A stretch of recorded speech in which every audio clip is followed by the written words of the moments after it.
Test the sound. The sound for YouTube.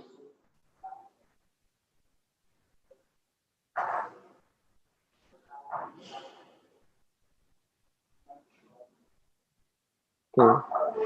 The sound. Check. The sound for YouTube. Chef Jeko boleh dites suaranya?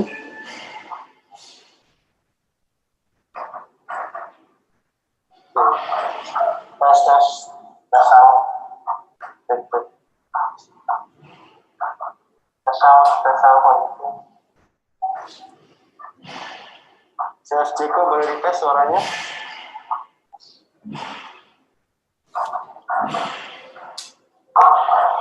Tes the sound.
Chef Jeko.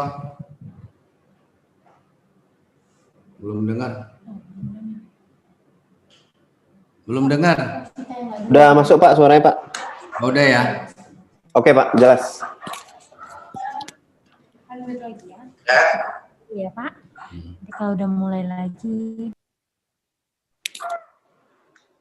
Oke.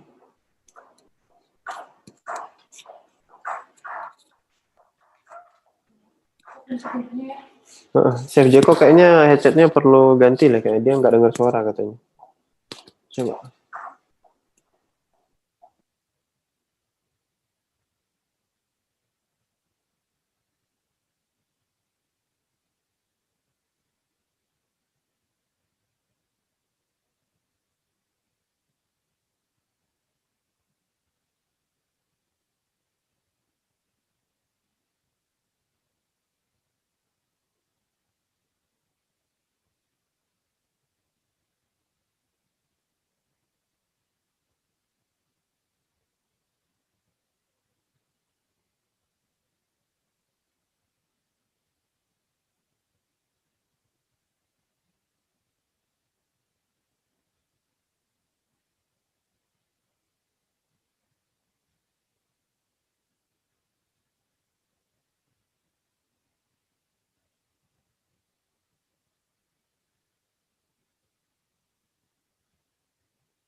Bu Siska boleh dites mic-nya Chef Jeko?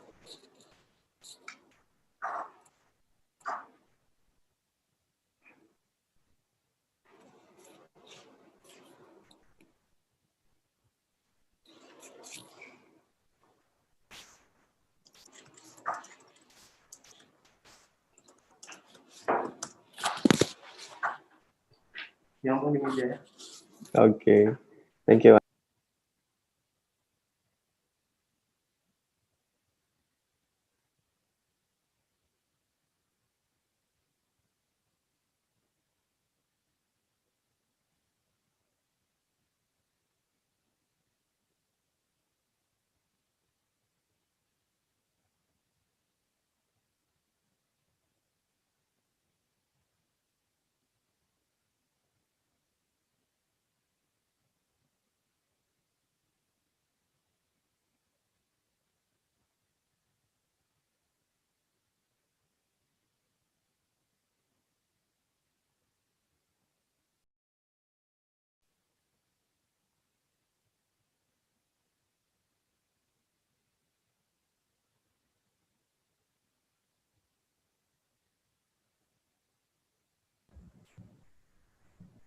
Hi, Ibu Siska. Is all the speakers in yet? All the speakers have already been in, Dr. Kwan. Dr. Kwan, Sorry can to you hear hear. my voice over there? Yeah, I can hear you. So is all the speakers? So should I admit everybody? Oh, wait for a while, Dr. Kwan. Yeah, Dr. Ron, alright. can you hear my voice over there, Dr. Kwan? Yeah, I can hear, but quite soft. A little Okay. bit soft. Yeah, maybe you can higher the volume a bit. All right.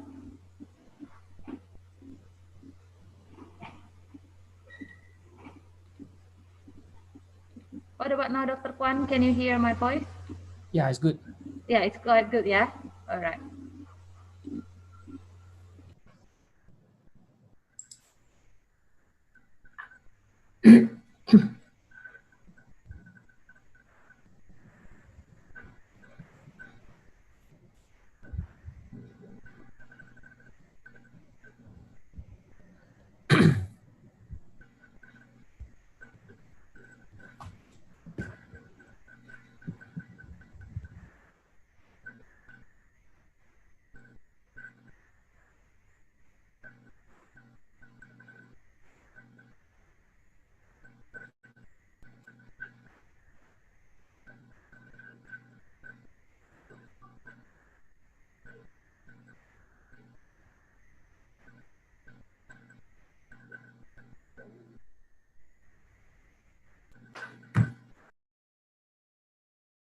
Yeah, Dr. Ron, can you hear my voice over there, Dr. Kwan? yeah, I can hear, but quite soft.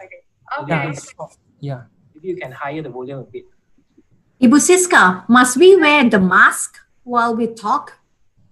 As long as you don't even have a close contact with somebody, I think you can leave on your mask, Puan Siti. Because I guess that everybody is on their own right now. I felt that it's a little bit weird that we are wearing a mask when we are doing virtual. Yeah.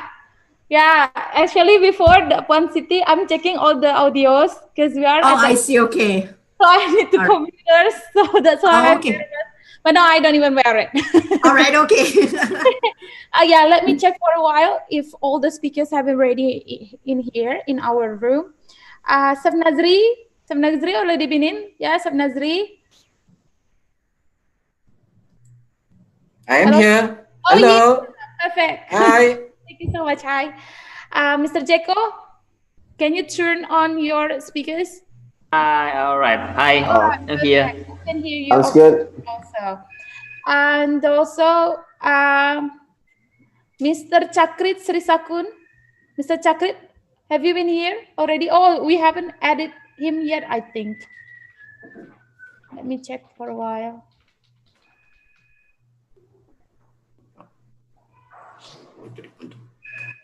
Dr. Achilles. Okay. Seems like they are not in the group yet. So, okay. Amen. Mr. Arya.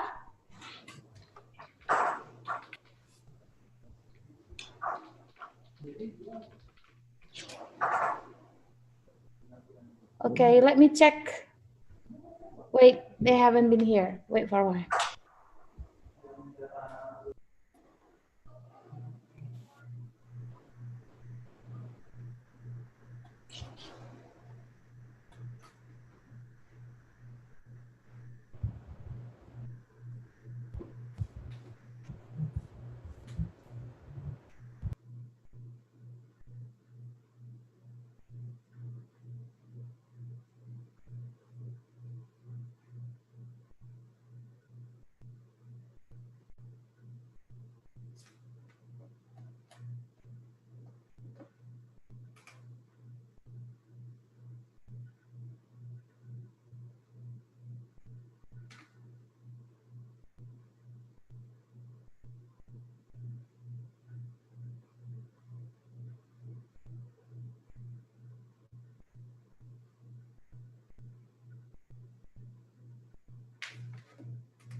Pak Arya, would you mind to turn on or unmute your audio first, Pak? Okay. Okay, all right. Is my voice clear? Yes, sure. It's quite clear over here. Okay, so we are still waiting for Dr. Achilles and Mr. Chakrit from Dusit Thani, Thailand. As I haven't seen the list of the name over here, maybe we could do changing a little bit on the arrangement of the speakers. So maybe we could start from after opening if somehow Dr. Chakrit is not on the group. So we're going to start from Chef Nazri ya. Chef Nazri first. Okay, Chef? Iya, boleh saja, bisa. Okay. Thank you, Chef. Alright. Okay. So, Dr. Kwan, would you mind to admit all the speakers so we could start the meeting now? Thank you, sir. Sure, I need everybody now.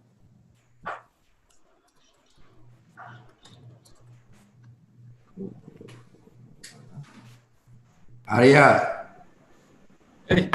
Pak Nur. apa kabar? Salam hormat saya. Sip, hebat. Thank you, bos. Yeah. Lama udah ketemu ini. Okay. Yes. Dr. Achilles and Hi. Mr. Chakrit. Yes. Okay. Yes. Okay, all good. See, so all of our panelists already in the room. So seems that we can start right away our webinar today. Is it okay, gentlemen? And also our ladies and gentlemen? Yes. Okay. See, so good afternoon for all of the participants for today's webinar. We will talk about the shaping the future of hospitality industry and education, and there will be an insight from 3 countries: Thailand, Malaysia, and Indonesia. So day 1, we will be talk about the industry's impact of the COVID, and then how the industry side deal with the COVID, and then what are the things that have been done in Thailand, in Malaysia, and also in Indonesia that can rebuild again the tourism, so that the tourism part can, can live again. And then for the second day, for tomorrow, we will talk about the educational side. So tomorrow we will discuss about how the campus deal with this COVID issues, and then how to encourage the student to get, to get spirited again to learn.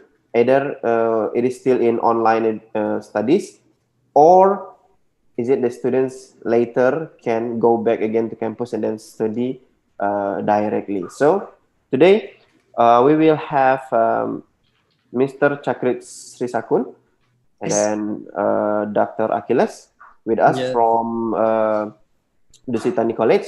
And then for the second part, later on, we will have Chef Nazri Muhammad Alim from Taylor's University. And then from Indonesia, later on, we will have Mr. Arya Pering Arimbawa. He is the head of Indonesian Hotel General Manager Association. And also from our campus, Batam Tourism Polytechnic, the one that we will be given speech later is Chef Jeko Nenggolan about the sanitation and also the gastronomy later. So without further ado, we will have opening remark from Batam Tourism Polytechnic directors, which is Mr. Nur Anasution. He will have some speech to open our webinar today. Please, Mr. Nur, the time is yours.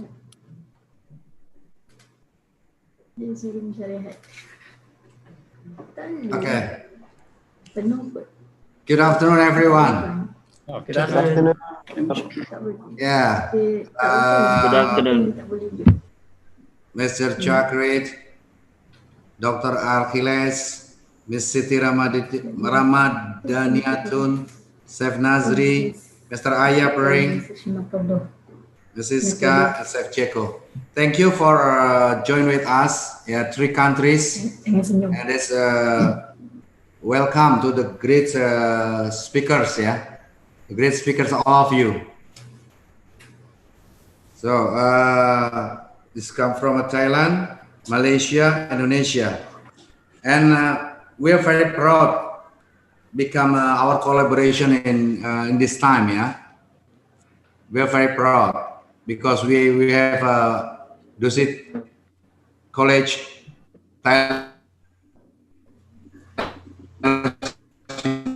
University, and Mr. Aya Pering also from. Hopefully, our collaboration, will be better for our future. And then this time sharing knowledge, 3 countries sharing information, all about hospitality and tourism. In our condition now, in a COVID-19. Hopefully, we have a solution for better steps, for better our future, for all, includes Thailand, Malaysia, Indonesia. And once again, thank you for your times and for your ability to give our information to all of the participants. I saw the participants follow this our webinar is all of 3 countries and also from others. It's good for us to give them to share our information to them. We appreciate, very appreciate for all of big great speakers from 3 countries. Hopefully we find some solution, some of information, some of knowledge for us. Thank you very much. Once again, thank you very much for all great speakers in this time. Thank you, Pak Nur. Thank you, Pak Nur, for the opening speech. And also, without further ado, for the first part that we will have Dr. Achilles and also Mr. Chakrit Srisakun as our first speaker. And then they will talk about COVID-19 and the Thai tourism market, because since we know that Thailand already succeed in fighting the COVID-19, and then we will hear from them how the Thai tourism deal with this issue, with this COVID-19 issue, and then how they rebuild again their tourism side. So for Dr. Achilles or Mr. Chakrit, the time is yours, please. Thank you. Okay. Thank you. They're putting the PowerPoints. Wait.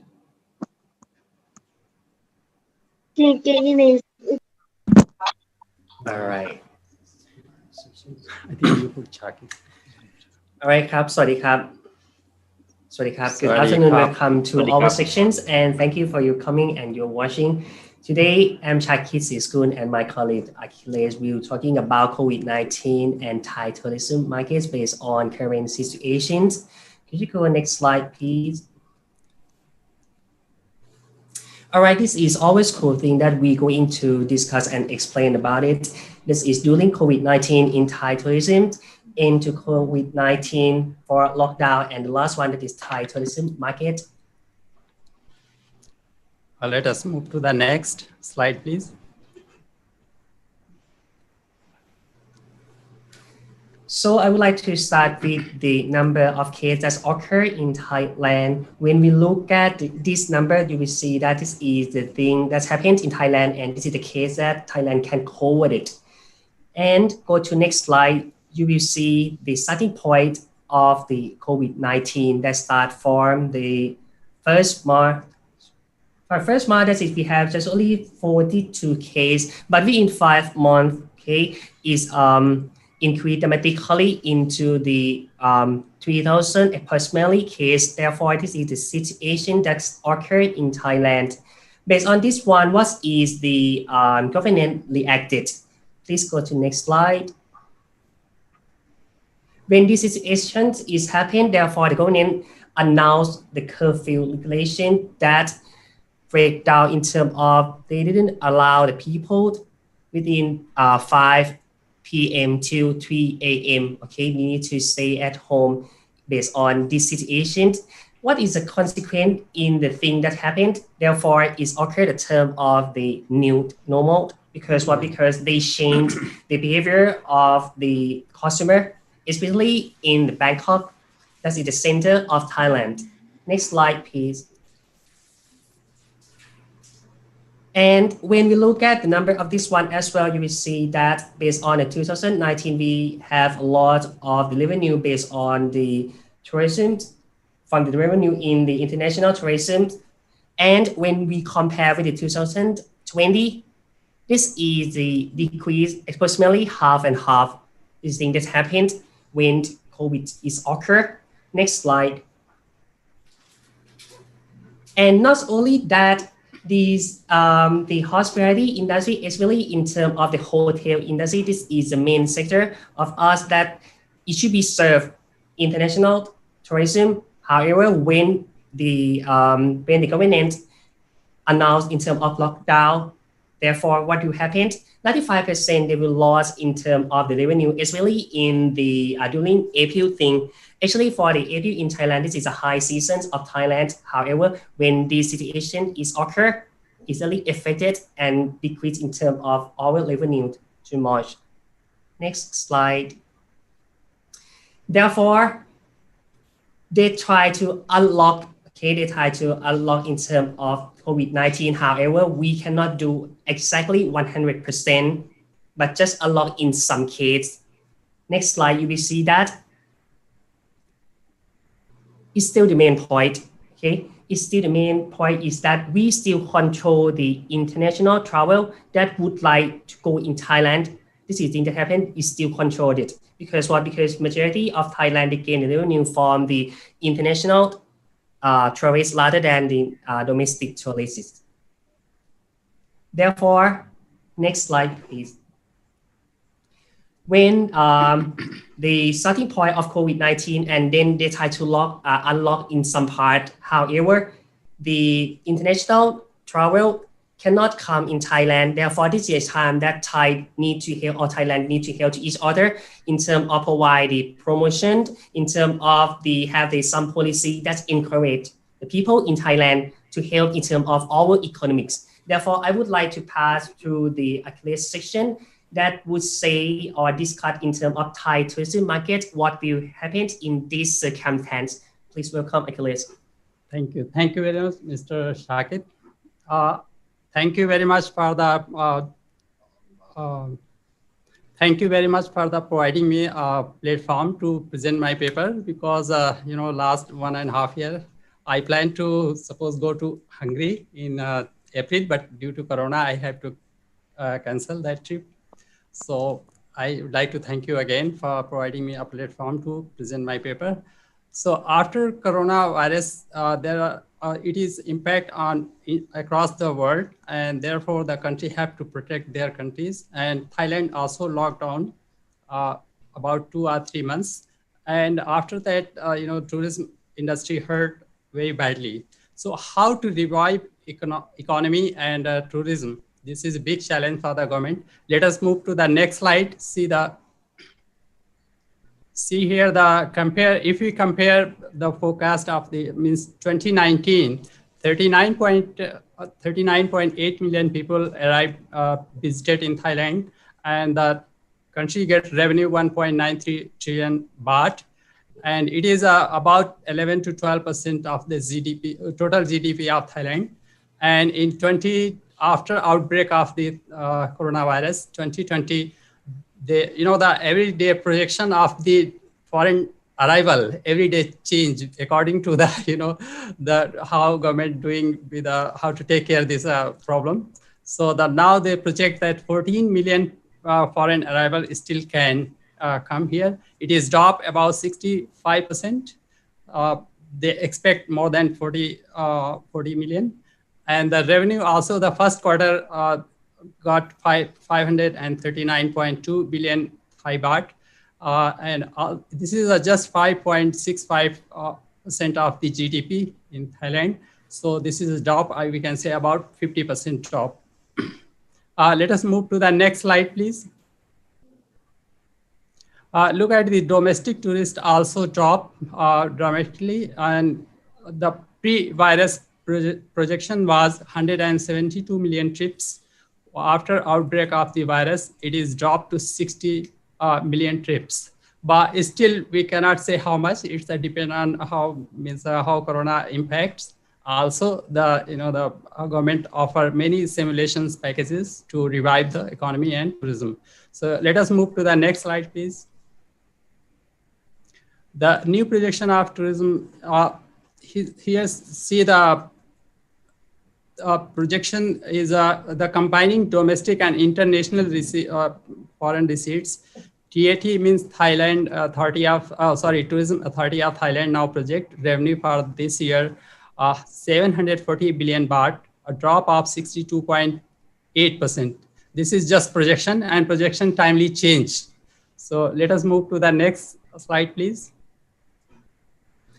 All right. Yeah. All right. This is the forecast in terms of COVID-19 that's quite challenging in Thailand, and they provide the 4 main things that can develop and improve our situations. Firstly, in terms of the public health that they provide about the policy. Yeah, public health in sense of the how we follow the rules of the safety, medical safety measures during the COVID-19, like we have to put mask, follow the social distancing, sanitize the hands, and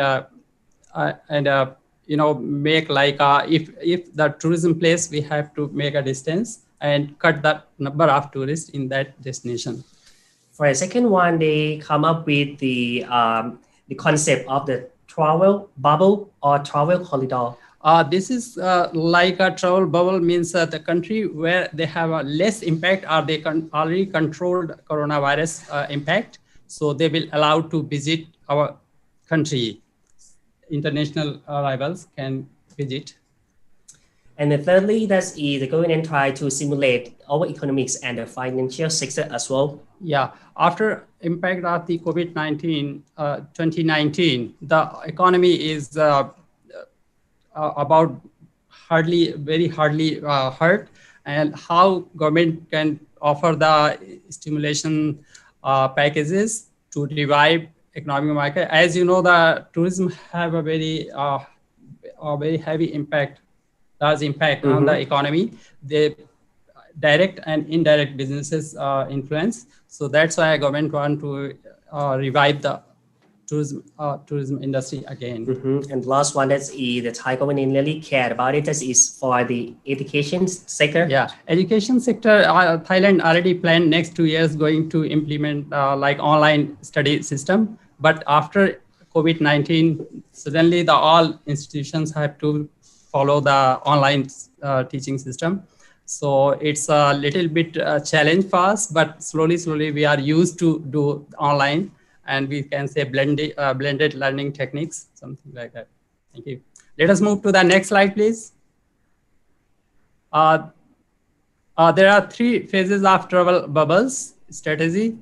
The first phase is, this is belong to international level, and the country allowed to visit in Thailand, that is China, Japan, South Korea, and Taiwan. So the limited number of tourists these countries can come to visit Thailand, but they have to follow all the norms, medical safety norms.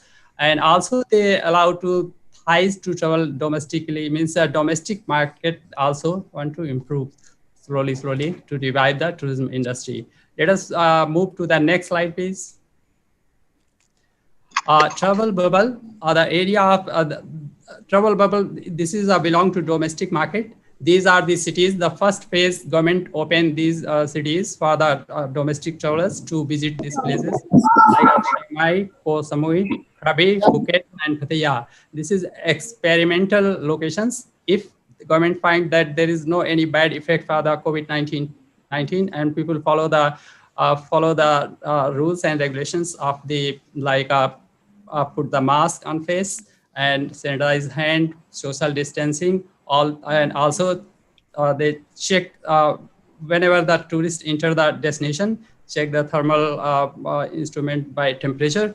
So these norms, if you follow and they find that everything is fine, then they will open more cities to second phase and third phases. Thank you. Please forward next slide, please. The travel bubble phase are divided in 3 phases. Number 1, phase getting underway. Yes, that's right. For the 3 phases and the difference between phase 1 and phase 3, how different between this one? The first phase 1 and phase 2, it is mostly followed by domestic market more, but phase 2 they allow to international market, and phase 3 also they allow to international market focus. But the main focus now government divert in local tourist industry, because they know that if domestic market open and people go to travel here and there within country, the economic activity going to start, the direct and indirect businesses going to start in our country. Okay. Yes. Next, please, next slide, please. One of the very most important significant thing is trust tourism. Till we don't create the trust tourism in international level, the people will not come to visit Thailand. Therefore, the country launched this scheme to create a trust tourism to gain the confidence of people who come to visit Thailand. Either they are coming for business or for leisure or just tourism. So this is a very important, and we have to show that our country is very safe. All the destinations follow the safety measures, and they will be safe here. So thank you. Let us move to the next slide, please. See here that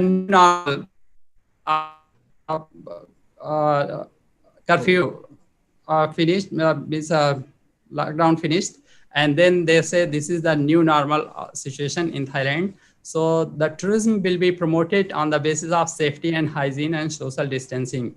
So everybody have followed these rules, even the tourists, even the local peoples. Also, if some people come from another country, they work, Thai citizens, and they come to here, come back home. So they have 14 days or 15 days, they have to quarantine first, and then they will go back. For instance, when we go into some department or some restaurant or some shopping shop, therefore it should be scanned. The thermal scan your temperature, as always the mask. Yeah, and also the sanitized hand before going to enter there.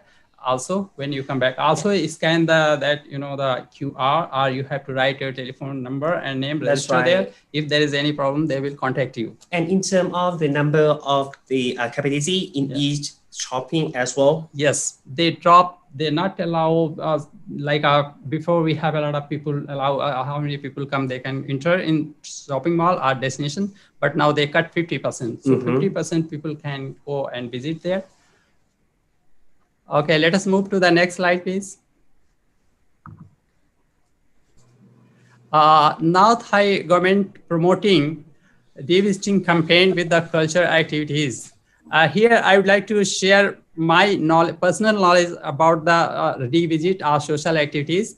Last year, I have one project in Ayutthaya province, and the Ayutthaya province, when I go to interview the people, and they told that there's a one movie. What's Thai name?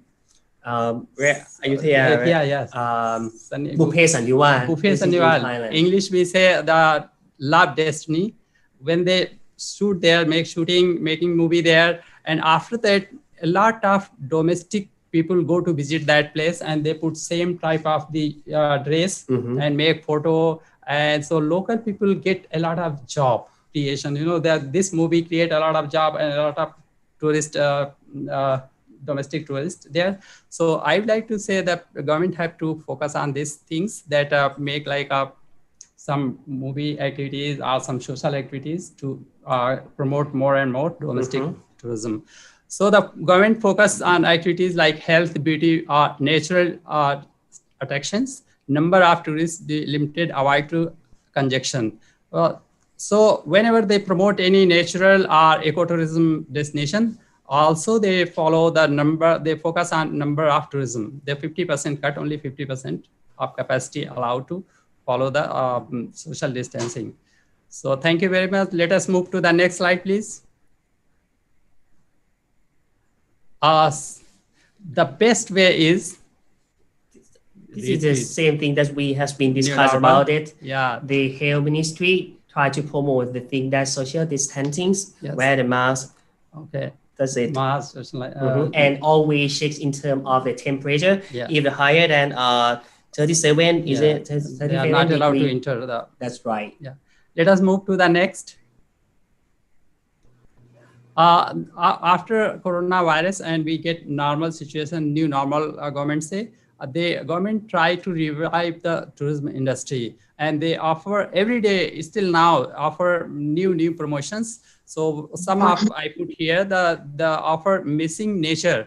This is they start to nature-based natural destination, allow people to go to visit there and offer this special discount. TAT means Tourism Authority of Thailand. They take care of all the destination and tourism activities in Thailand. So they have a joint collaboration with the Bangkok Bank credit card. If you book by online and you're going to Krabi, Phang Nga, Phuket, Koh Samui, Arco, Phang Nga, and they will offer you a special deal for this, a special package for these destinations.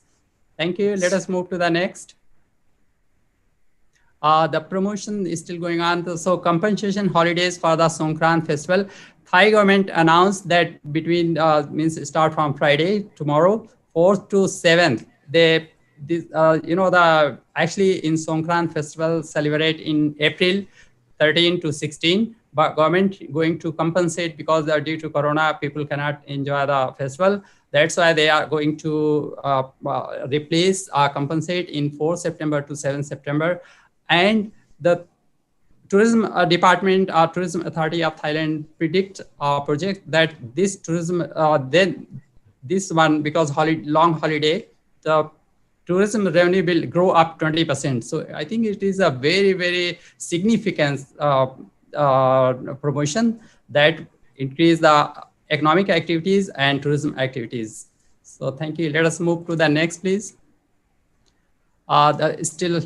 This is also promotion. We say Thai. เราเที่ยวด้วยกัน this is the Thai government try to promote this one that make about the person or the people in Thailand spend about money to tourists in the our country. This is English we say we travel together.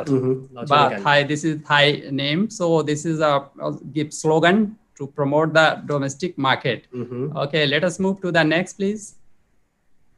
The new normal sustainability, there is a many bad impact of the Corona or COVID-19, 2019, as well as there is some advantage also, the nature, if you see environment, our environment is very clean because before our city, Bangkok particularly facing from PM 2.5, but now the air is very clean and beaches are clean And you see the rivers are very clean. So atmosphere is very clean and good. So therefore, Thai government, Tourism Authority of Thailand, they shake hand with the United Nations of Development Programs, and they want to promote sustainable model of tourism.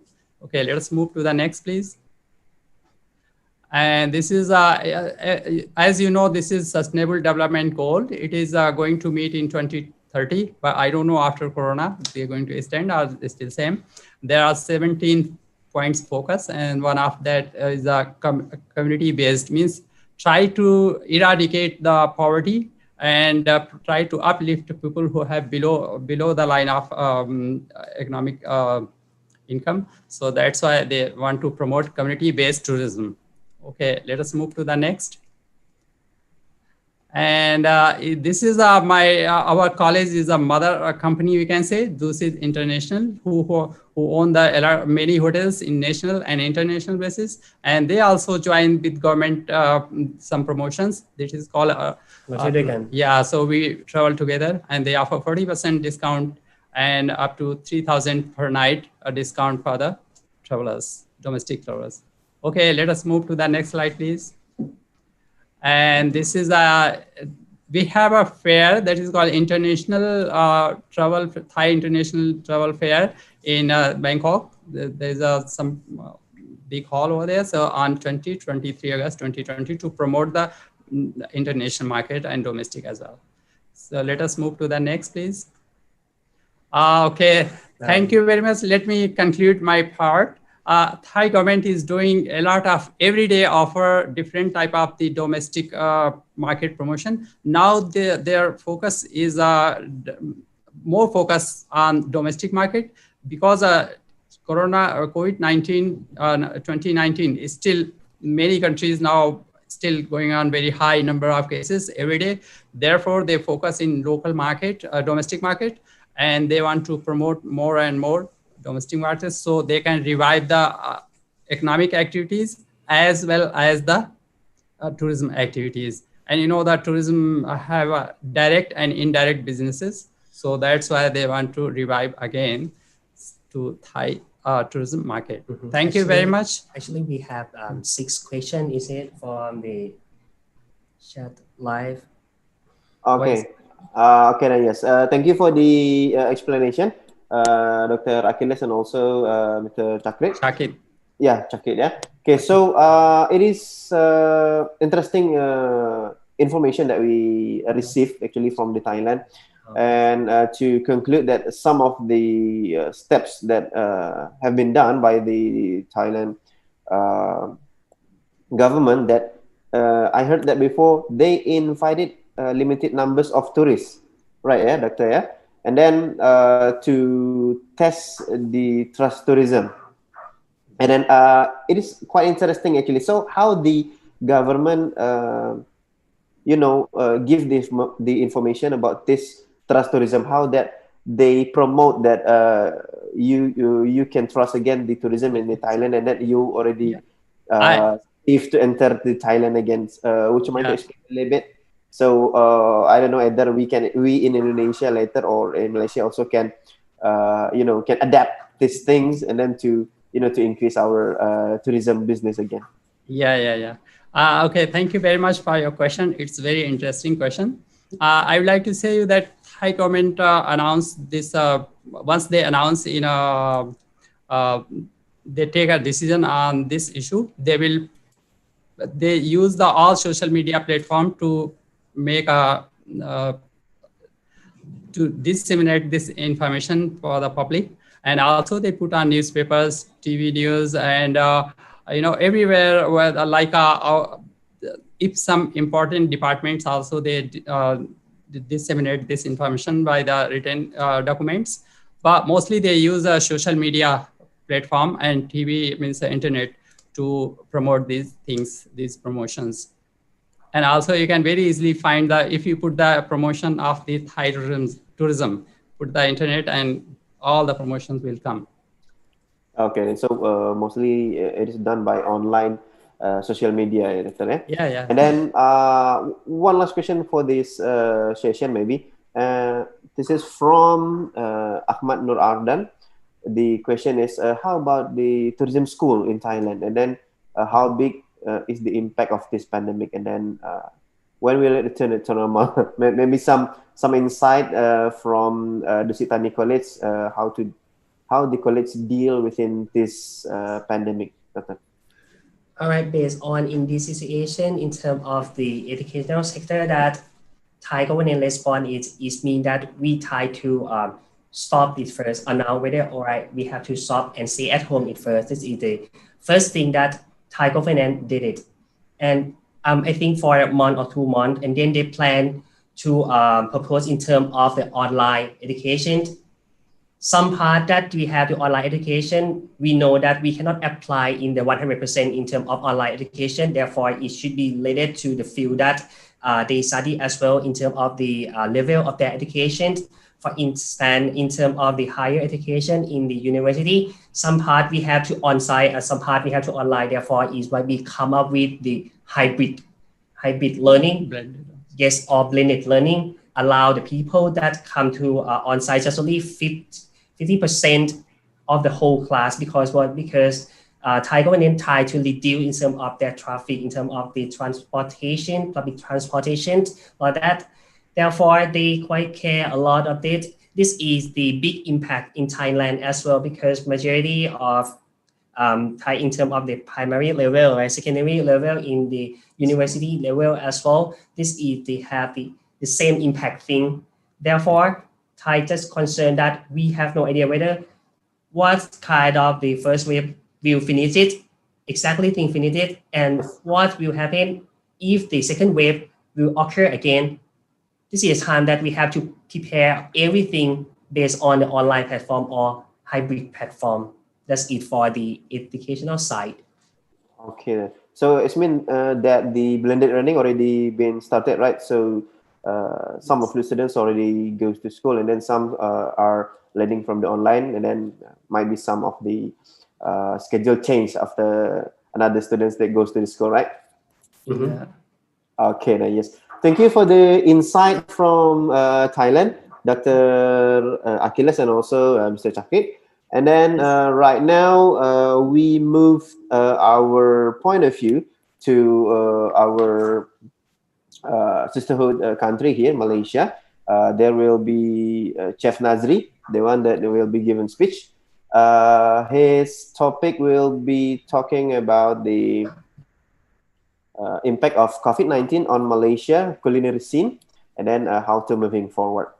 The time is yours, please, Chef Nazri. Thank you. Thank you, everybody. My name is Chef Nazri, and salam sejahtera from Malaysia. Salam bahagia.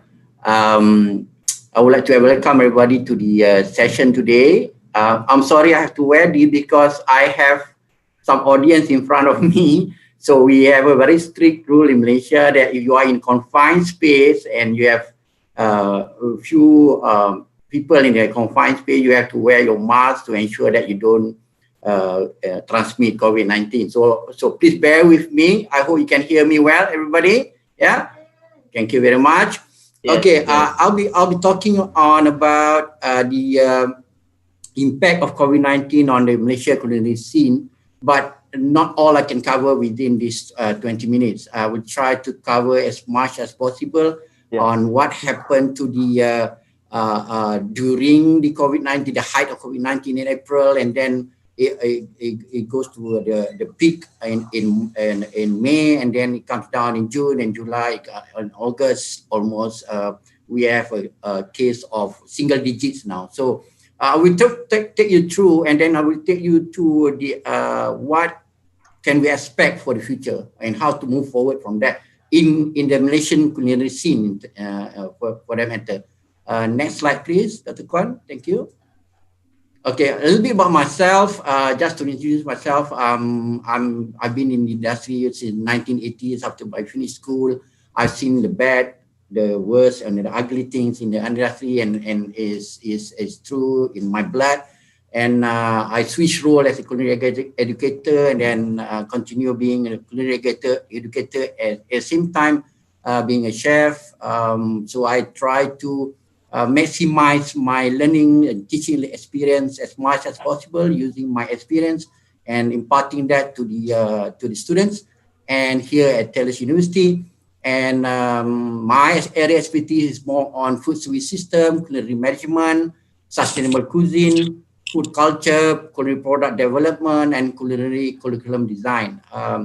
That's my strength, in fact. But my favorite food, in fact, of course, for any chef, you ask any chef, I think Chef Jacko will agree to me. You ask any chef who is the best chef, they will say their mom. Yes. The same goes to my mom. She's the best chef in the world to me. All right, next slide, please. Okay, we all know that COVID-19 is a disruption to our system, be whatever system it is. And we're talking about, for us, we're talking about, for me, I'm talking about the culinary system, the food system, and how does this impact our daily life.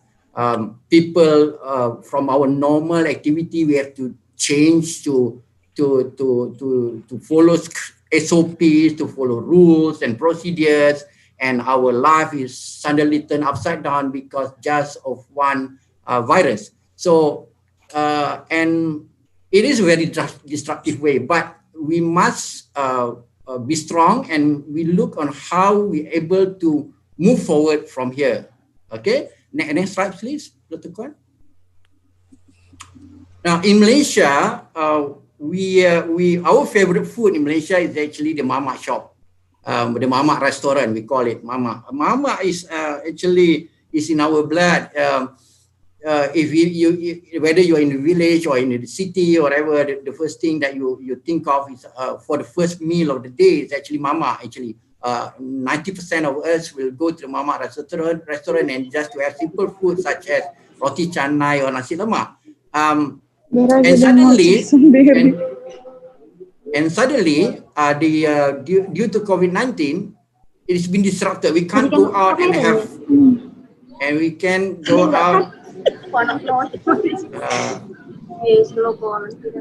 Okay, for the participant, please mute your. Enggak, aku mute lagi lah. Okay, thank you very much. Very excited there.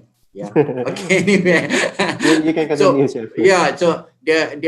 So this been disrupted, and during the movement control order, which is at the height in late March and early April, we are not allowed to go out. So the most common thing that we want is, the comfort food, and we can't do that.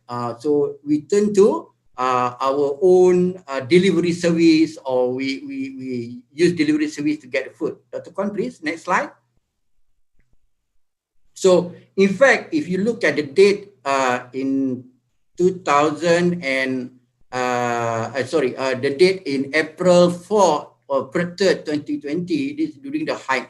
This is from the QSR web. It mentioned that the COVID-19 will forever change the food service industry. For how long? We don't know yet. Until the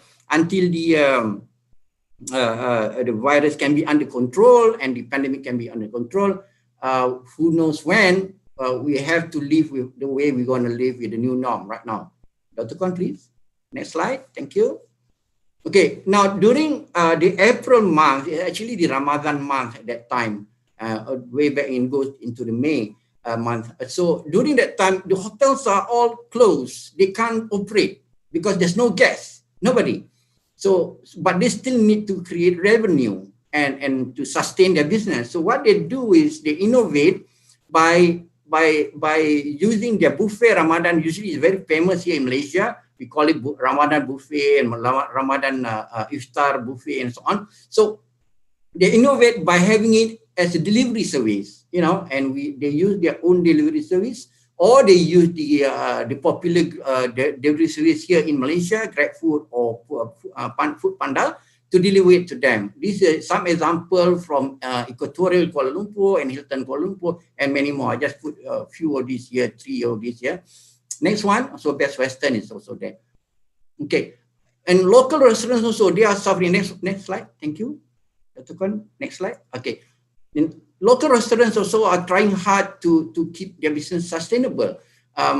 Because to sustain their business, they can sustain the employees and go on. That's the main target of their business actually. So some of them even resorted to innovation in terms of their product that serve in their restaurant. Here you can see that they have created cook chill product. They use a good packaging in terms of reduce oxygen packaging, and they blast chill it. And when you order, they just reheat it, or they just deliver it as the way it is, and you can reheat it at your home. So they can even you can see that sorry, you are muted by the host. Okay.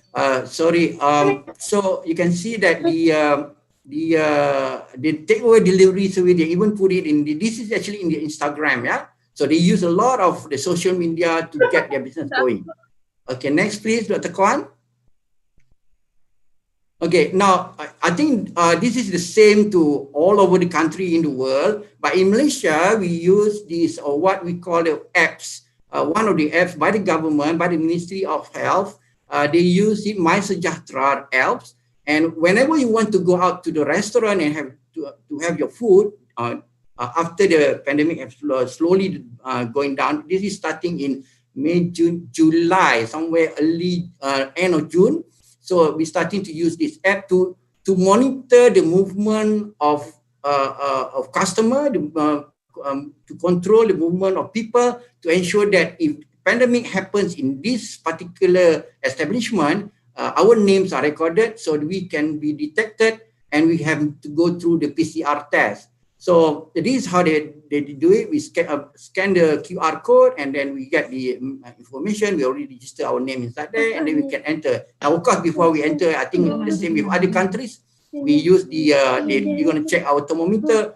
To me, this is, and to some people also, this is a bit tedious. It is important, we understand, but it is somewhat a wall to prevent us from having our good time going out and having our food. It's a little bit inconvenient. So some people will tend to stay home. I don't want to go through this. They say, I just want to stay home and I'll continue having it delivered, having the food delivered to my home. Next slide, please, Dr. Kwan. Now, having said that, so right now the new norm is it the food delivery, because the food delivery has increased. In Malaysia, it's actually reported during the height of the COVID-19, the food delivery company have increased their delivery by 30% compared to previous before the COVID-19. So the delivery service could become from any platform, the food delivery company. Also, their own restaurant. If you own your own restaurant, you deliver it by your own. That is also considered as food delivery. And as quoted by Anusha Kandaripathivam, she said that competition, demand, changing behavior makes food delivery the new norm now. Whether it will remain the new norm, we wait and see. But looking at it, looking at the trend, it should be. But for how long, we are not sure. Please, Dr. Kwan, next slide. Okay, this is the food delivery boys. Abang Food Panda, Abang Grab Food. We call it them. They call them here. These are just boys, just finished school, or anybody who have a motorbike. They're looking for extra cash. In fact, they are looking for work. Most of those are unemployed right now because of the pandemic. Resorted to being a food delivery workers. Well, it don't make much, but at least it sustain the family and put food on the plate, on the table at home. Yeah, we even in Malaysia we call them these people, this group of delivery guys as the frontliners. We call them because they deliver the food to the family at home. Okay, Dr. Kwan, please. Now, moving forward, I've been talking about food trend, talking about the delivery service and so on, the height of the delivery service. So moving forward, we are looking into automation. If we want to sustain the business of food service, it is advisable that companies should be looking into automation. Not entirely 100%. I'm sure that you can't 100% automate your restaurant or your hotel, but slowly some of the menu item could be automated. For instance, you can use cook chill and cook freeze system, whereby the automation will reduce the labor cost, and this will reduce the labor that we have to hire, because they will also reduce the overhead. It improve the control of the food cost dramatically, and will lower the food cost. It will improve the control of food safety. You know how the process has gone through from start until finish, and you will remain. Then you ensure that the food safety is remain consistent. And of course, if that is consistent, then the food quality will remain consistent. You ask any chef, their big headache, the biggest headache is actually how do you maintain consistency in your restaurant, in your hotel, in your restaurant. Today, one chef, the best chef that you have, cooking your nasi goreng and serving it to the guests love it so much. Tomorrow he's on leave, he's not cooking the nasi goreng anymore. You put another guy cooking the nasi goreng. It's not the same, because humans are like that. You can't, if you don't automate them, they will become inconsistent, and they have not enough training. They, could be one of the result of that. So, but the best solution for that is actually to automate the system. When you automate the system, even though how you change the cook, or how you change the chef to another chef the next day, the food remains the same quality. Dr. Kwan, please. Next. Okay, moving forward again, having talking about cook chill, cook freeze. Now there's emergence of ghost kitchen, they call it. Ghost kitchen, or also called delivery kitchen, virtual kitchen, shadow kitchen, commissary kitchen, dark kitchen, cloud kitchen. In fact, in Korea, they call it sharing kitchen. It's nothing new. It started in 2019, but at the height of the pandemic, it have taken flight and start booming. Professional kitchen. It's actually a professional kitchen with cooking facility, but there's no restaurant. It's just for delivery through the apps and through the delivery companies only. And it's actually a delivery only business. And we have that in Malaysia already, and we are, many companies have set up this ghost kitchen, and the food are prepared and in a hygienic manner in that delivery kitchen, and delivered to the consumers at home. Dr. Kwan? Next slide, please. Yeah, this is one of the example in Malaysia. Yeah, they even call themselves ghost kitchen. Many brands under them. If you look, they have many brands on Facebook. They have many brands under them.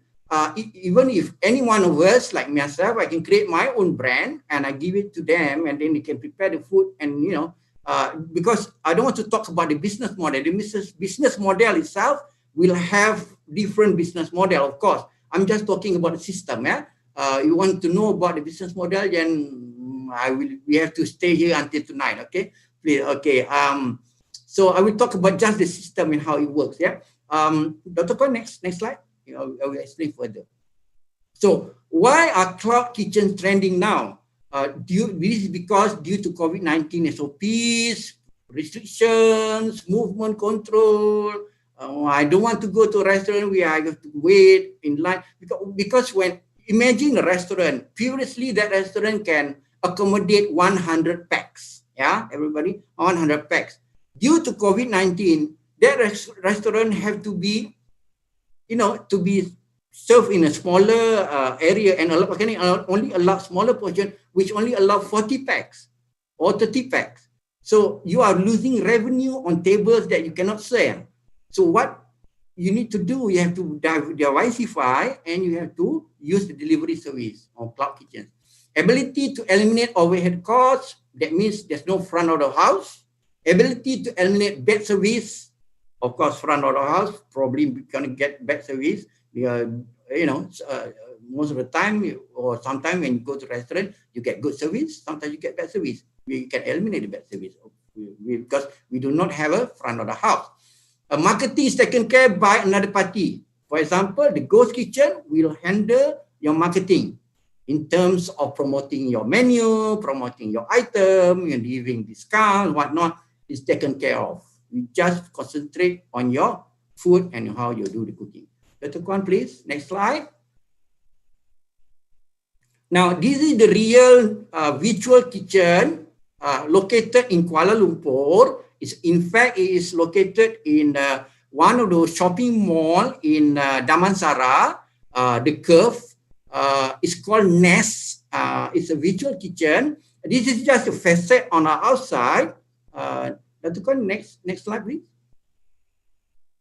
Yeah, and this is the front. This is the front.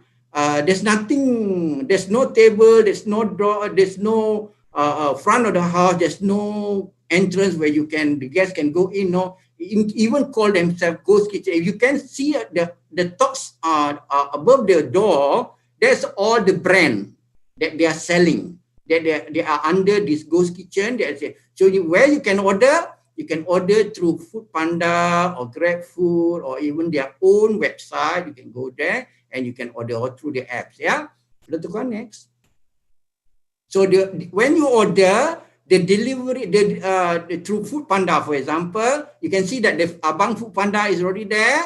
She's waiting for the food being prepared, and when the food is the food being prepared, it will go out to the green door and it will be placed on the counter. The Abang Food Panda will take it away and go off. There's no contact. It's contactless. The money is being transferred online, and that's it. It's finished. So this is a real ghost kitchen. It's not the ghost kitchen kind of thing. It's a real thing. And how does it look inside? I can't show you here, but I can show mine. Okay, this is next. Thank you, Dr. Kwan. Next slide. This is the food.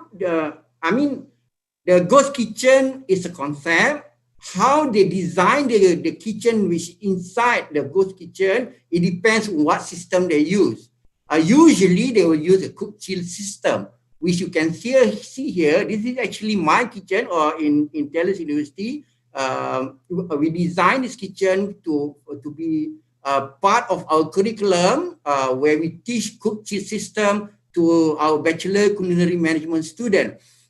It's not huge. This kitchen is not big, but it's efficient enough to show the students the step 1 until the end of the step, where it all began and how does it end, and how do we prepare the cook chill food from beginning until the end, and until it's how it's being served at our own food outlet, which we call tiffin.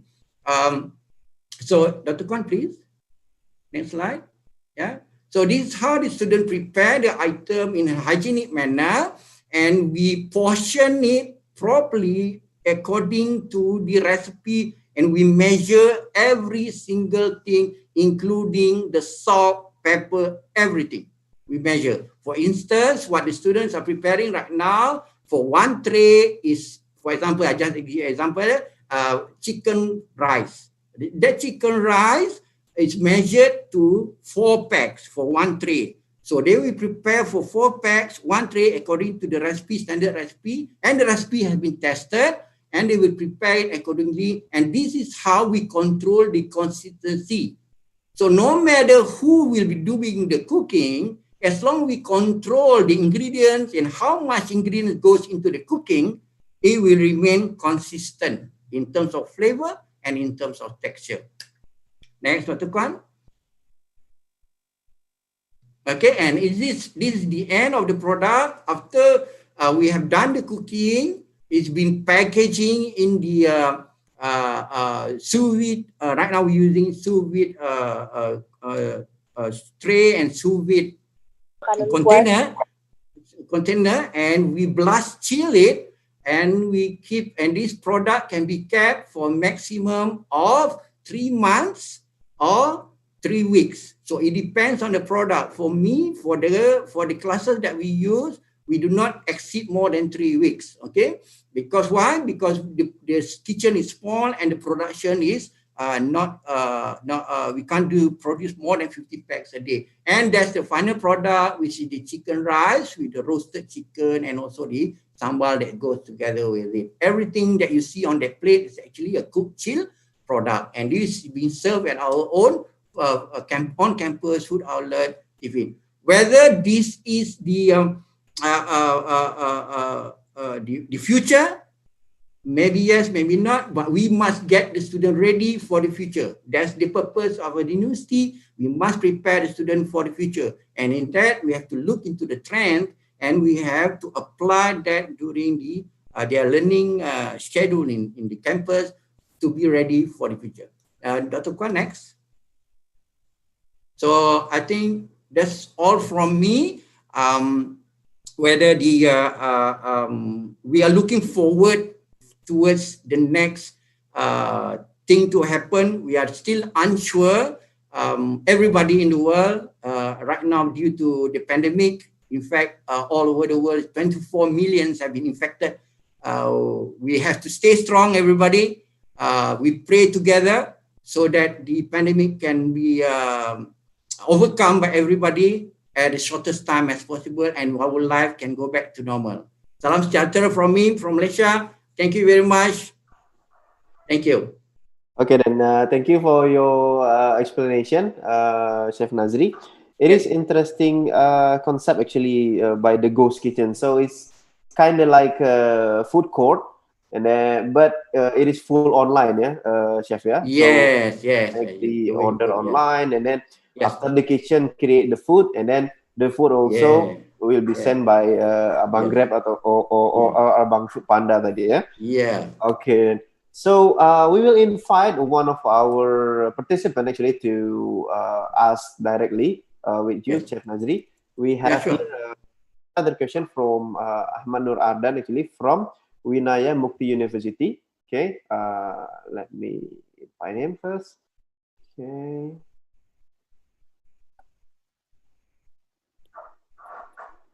Okay, Mr. Ahmad Nur, if you would like to join, you can open up your mic or your camera.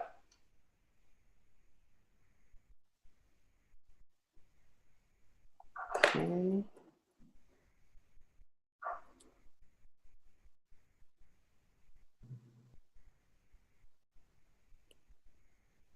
Sir Ahmad, if you like to ask in the live session, you can open up your camera and also your microphone.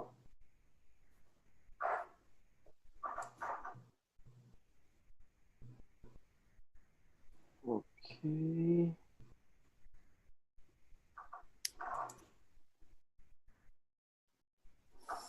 See. Okay. Okay, then it seems that Mr. Ahmad cannot join with us on the live session, Chef. So yes, okay. I'll just read his question here, because he said that he used to work at MTPB, where at that time tourism was the main spot. So currently within the COVID-19 condition, what are the conditions right now within this pandemic, and then especially in case with the street food traders there, so how they deal with this condition, you know, with all the social distancing and all of the things. Would you mind to share the condition there? Okay. Like I said the other just now, in March and April, is a very strict movement control order. That means nobody can go out, and then they convert, after that they convert it to a control movement order where you are allowed to do certain things and so on. But right now, I would say it's not back to normal, but the new norm. The food traders are allowed to do their trading and selling by the roadside and so on, but with the same SOP. That means social distancing and wearing masks. Those who come to the roadside traders also must wear their mask. So it's a new norm here in Malaysia right now. In fact, if you go out and somebody is not wearing a mask, that person is actually considered as not the normal. Okay. So the normal person and that walks around is supposed to wear a mask. So anywhere you go, be in a public places or public transport or food traders, you must wear a mask, and so far there's no issue on that, and people are coping with that, and the citizens are actually embracing this new norm. Of course, it's a restriction, but what can we do? Everybody have to understand about it. Yes, their business are impacted during the height of pandemic in March and April and early May. But right now they are trying to recover, and with the government support, the government of Malaysia support, their support is very, very high. They give a lot of moratorium and so on and benefits. So hopefully the street traders can survive and prolong their business. Yeah. Okay then. Here we have another participant, Chef, would like to join with Refika here from our students. Refika, please open up your camera and also your microphone.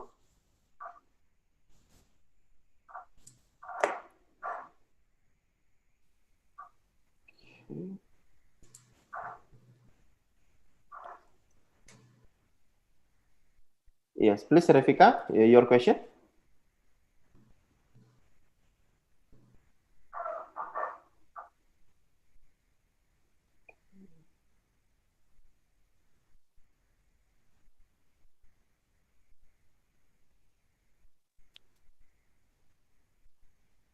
Okay, Refika, could you please unplug and then plug again your headset? There is no sound coming up from you.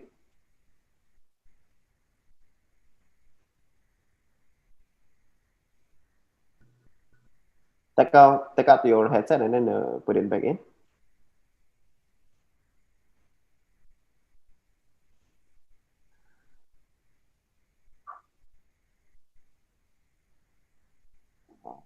Okay.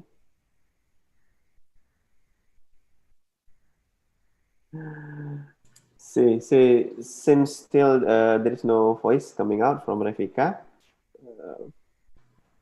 Okay.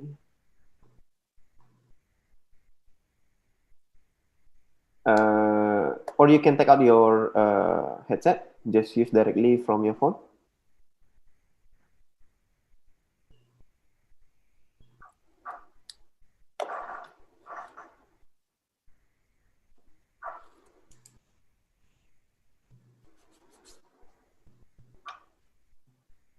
Okay, could you test the sound first, Fika?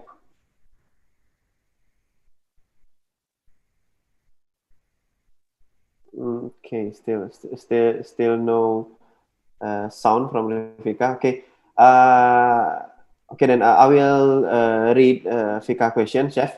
So she asked about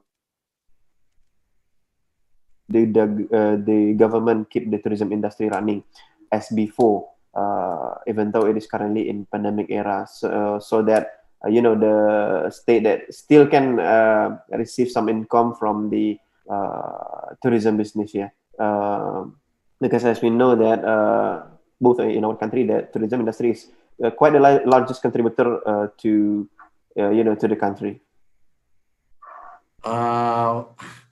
The question is actually on tourism. I'm not the expert, but what I can say is that everybody is impacted by everyone business is impacted by the pandemic, but more so especially the tourism sector and also the hospitality sector. In fact, in Malaysia we have so many hotels that have to lay their off.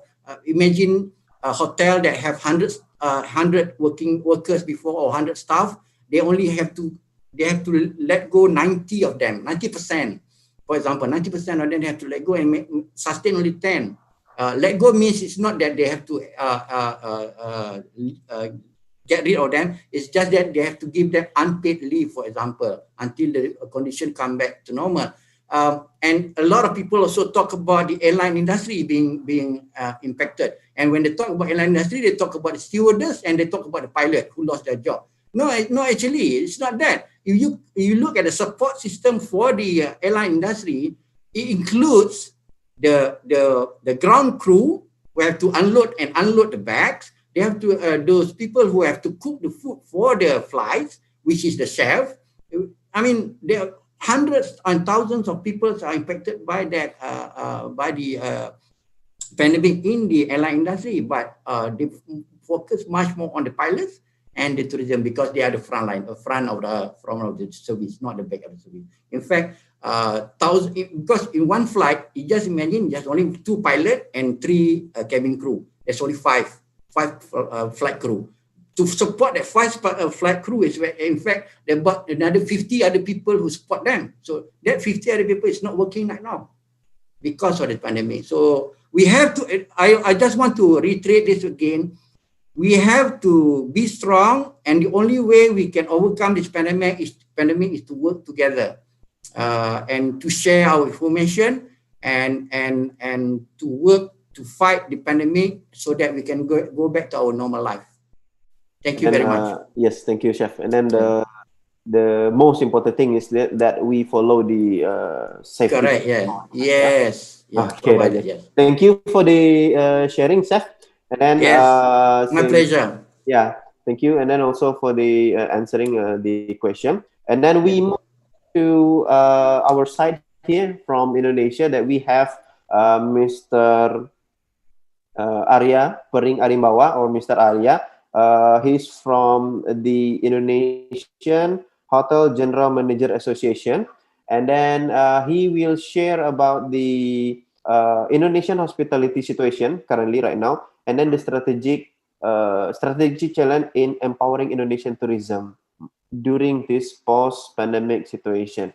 Mr. Arya, the time is yours. Thank you, Mr. Jaka. And also thank you for Pak Nur and Pak Philo, who is inviting me to join this event. Is it clear, my voice? Yes, the sound is okay. Okay. All right. Let me introduce myself. My name is Igede Arya Pering Arimbawa from Indonesian Hotel General Manager Association.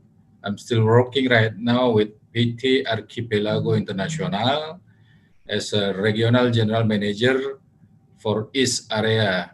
East means East part of Indonesia. Yeah. I like organization very much. At the moment also as part of tourism board inside of Sulawesi also vice chairman of Hotel and Tourism Association. At this moment, I'm really having short presentation actually because my colleague, Dr. Achilles Nasri, also has explained completely about what is the strategy in Thailand. I like Thailand very much, Dr. Achilles. Yeah, my last trip is January this year. After that, everything is collapsed. Yeah. And also Malaysia, of course.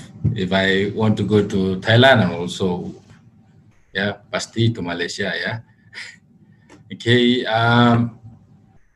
Today, strategic challenge in empowering Indonesian tourism.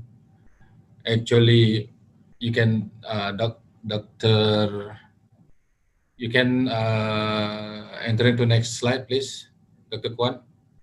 Yeah. This is the same story, like all guest speakers say. Across every industry, the world is witnessing effort to bolster consumer confidence and keep the economy rolling. Protocol like mask wearing, hand sanitizing, and social distancing are being accepted as a new norm, and tactic for keeping people apart will continue conduct business. But what I'm trying to give some what we call that, what we have done currently among the GM in Indonesia. Now we come up into touch-free or contactless are the order of the day. And this is the thing that we have to improve based and also waking up our worker, employee. Okay, next step, please.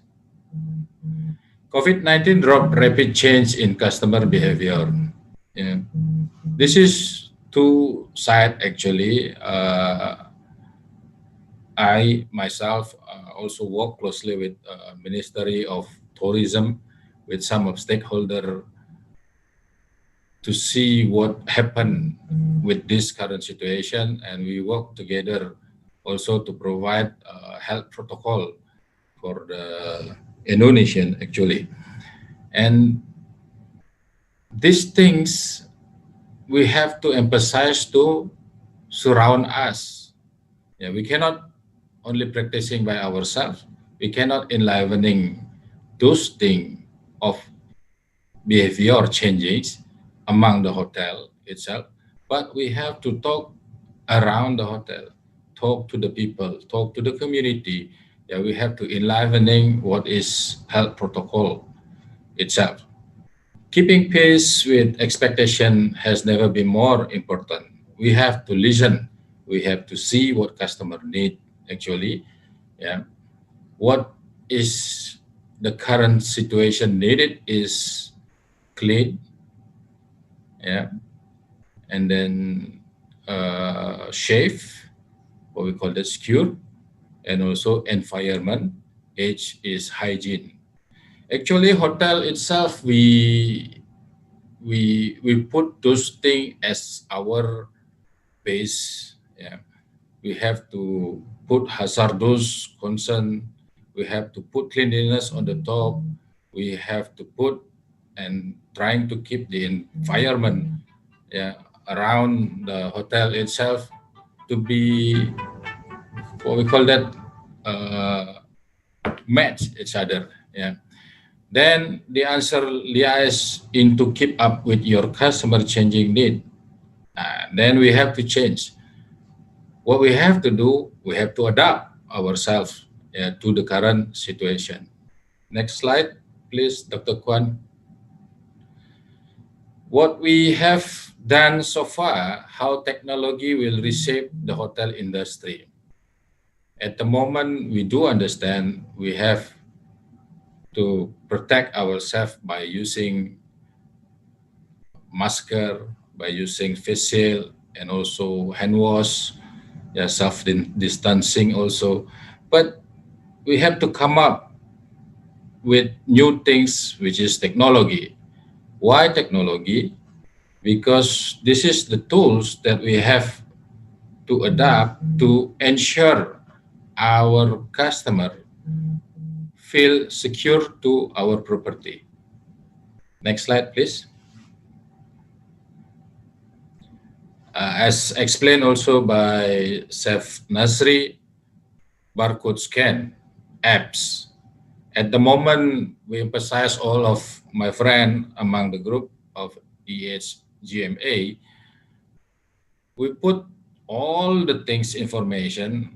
At the moment, we use what we call that all the menu we set up in the guest room, all the things flyers, all the things of paper promotion in the guest room, and now we come up into one things to the barcode scan.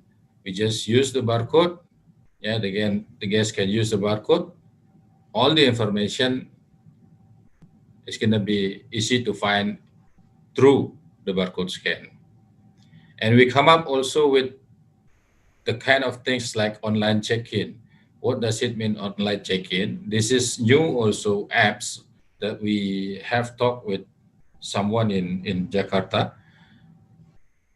The booking seem like once we booking for the flight, yeah, the customer can choose directly into the system, into the guest room itself, choose by themselves and then register by themselves, and also check in by online check-in. That can be reduced also employment, can be reduced also what we call that touchless. Yeah. The payment, we work closely with some provider like OVO. We also work closely with some of the banking also to see what is, the tool need to be enhanced, need to develop, talking about touchless payment. This is what we encourage, talk to some of the banking provider, talking about the ADC machine. Okay, next, Dr. Kwan. It's only simple presentation, the power of team. We as a unit manager, as a leader, we have to see among the employee, because the employee is our important asset. With this kind of situation, many people are stressful. But why we are not developing all the things through our team? Because each employee has the right to be involved of the work that affect them. Teams means together, everyone achieve more or achieve miracle. This is the power. Like what we have done currently, we also encourage, like what we did in our hotel, we have open traditional food that we put and we sell it like a food street. Yeah, we set up right in front of the hotel, nearby the main road. This is giving really effect, talking about revenue, because at the moment, building trust of customer, which is really much more important compared to promoting our property. Most of the people still scared about traveling. Okay, and other than that, we also encourage our college to see some platform to get the revenue, like promoting those kind of things into the what we call that in-house movie channel, something like that, and also some like a digital promotion that we put in the front of the hotel. Also, we can get money from those kind, tools. And somehow we also work closely, like Chef Nazri say, Gojek and Grab. Yeah, we work closely with them, and some of local what we call that local provider. Yeah, also has some module to sell our product. Yeah, but the basic point that we need to see is, why don't we encourage our team? Why don't we enlivening our teams? Because our team has a very good has a very good relationship with some other community, with some of other college in their village. That what we call that we have to encourage our people to develop their traditional marketing, because our target is local market. Why local market? Because international market still closed. Yeah, there is no flight internationally, and there is no. I think some of the country also at the moment still not allow their people also cross other country to do traveling. Yeah, this is the thing. We have to develop our people to get ready to do the traditional market, to find local market. This is the things that we develop currently among the group. Yeah, as I said to you all just now, I'm really only short presentation that I give, but this is the things that we can share to all of you. Next slide, please. Yeah, what we need to say, what I need to say is talking about people. People is our asset. but the people, the employee, if they are adapting themselves into technology, then become smart employee. Smart employee will help us to find revenue. That's all I have, Pak Jaka. Thank you very much. Okay, thank you, Mr. Arya. And then it is quite challenging. Yeah? So we move from the international tourists into the domestic tourists. Right. And related about the information that already been given by Mr. Arya, we have a question here, a related question actually from Miss Eva here. I will try to invite her first to ask relating about the how all of three countries dealing with the current situation, and then the shifting from international tourists into the domestic tourists. Okay. Hello.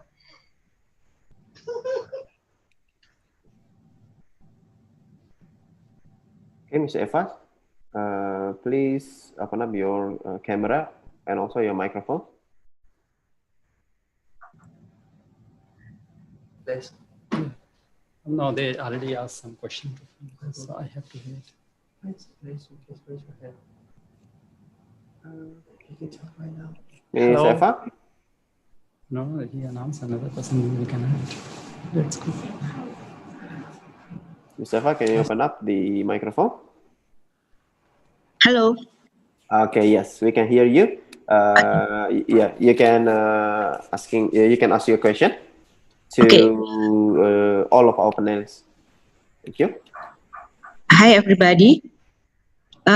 This is the question is to from Thailand representative and also from Malaysia, Chef Nazri, and also for Pak Arya.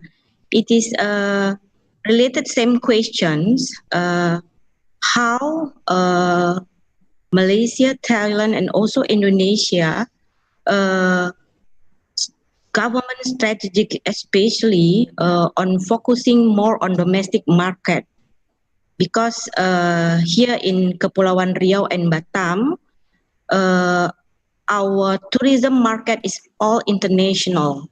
Then once Singapore closed their doors, then it is a huge impact to every industry in tourism here in Batam. So it is good that we have this sharing session to understand more how Thailand and Malaysia, as well as Pak Arya, also can contribute the sessions with some thought. Hello?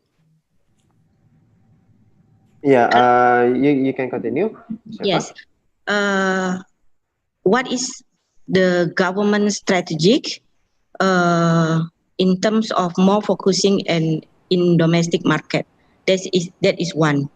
The second thing is, since we are working in a educational fields, how is university and college in Malaysia and Thailand play their role and part to give some kind of a strategic thought or some kind like a planning in a terms of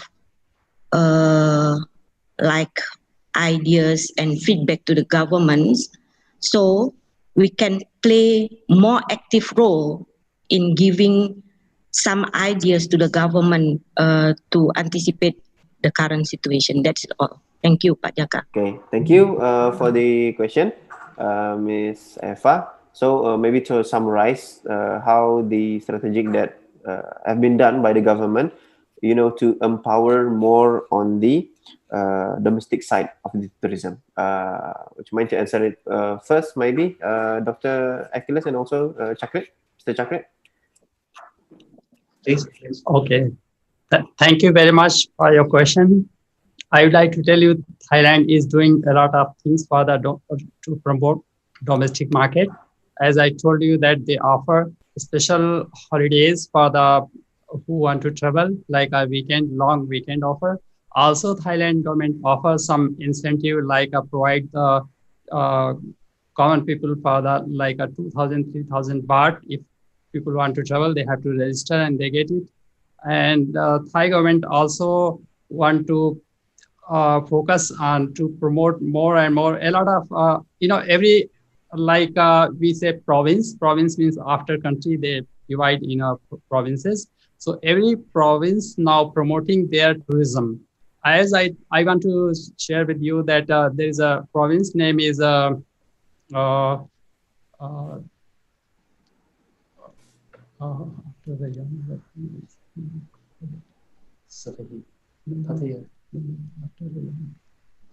is a near the Pattaya, there is a one province, and they promote like food over there. They have a seafood, especially for seafood, and they're promoting now to this second week of the September. They offer a special offer for the seafood. And as far as I think she want to know what is the role of the academic institution towards to promoting the domestic market. Here, I would like to tell you in Thailand, they in high season, the hotels enjoyed about 80 to 90% occupancy, average occupancy in the hotels.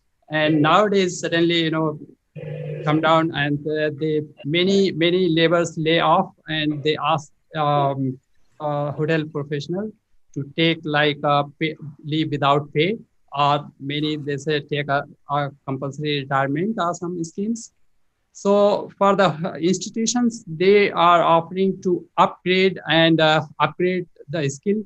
Up skills or re-skills program, short-term and long-term also, to provide vocational or technical professional for the hospitality industry to get a high skills professional supply in the hospitality industry. So they are playing, I think, a constructive role for the making people to work.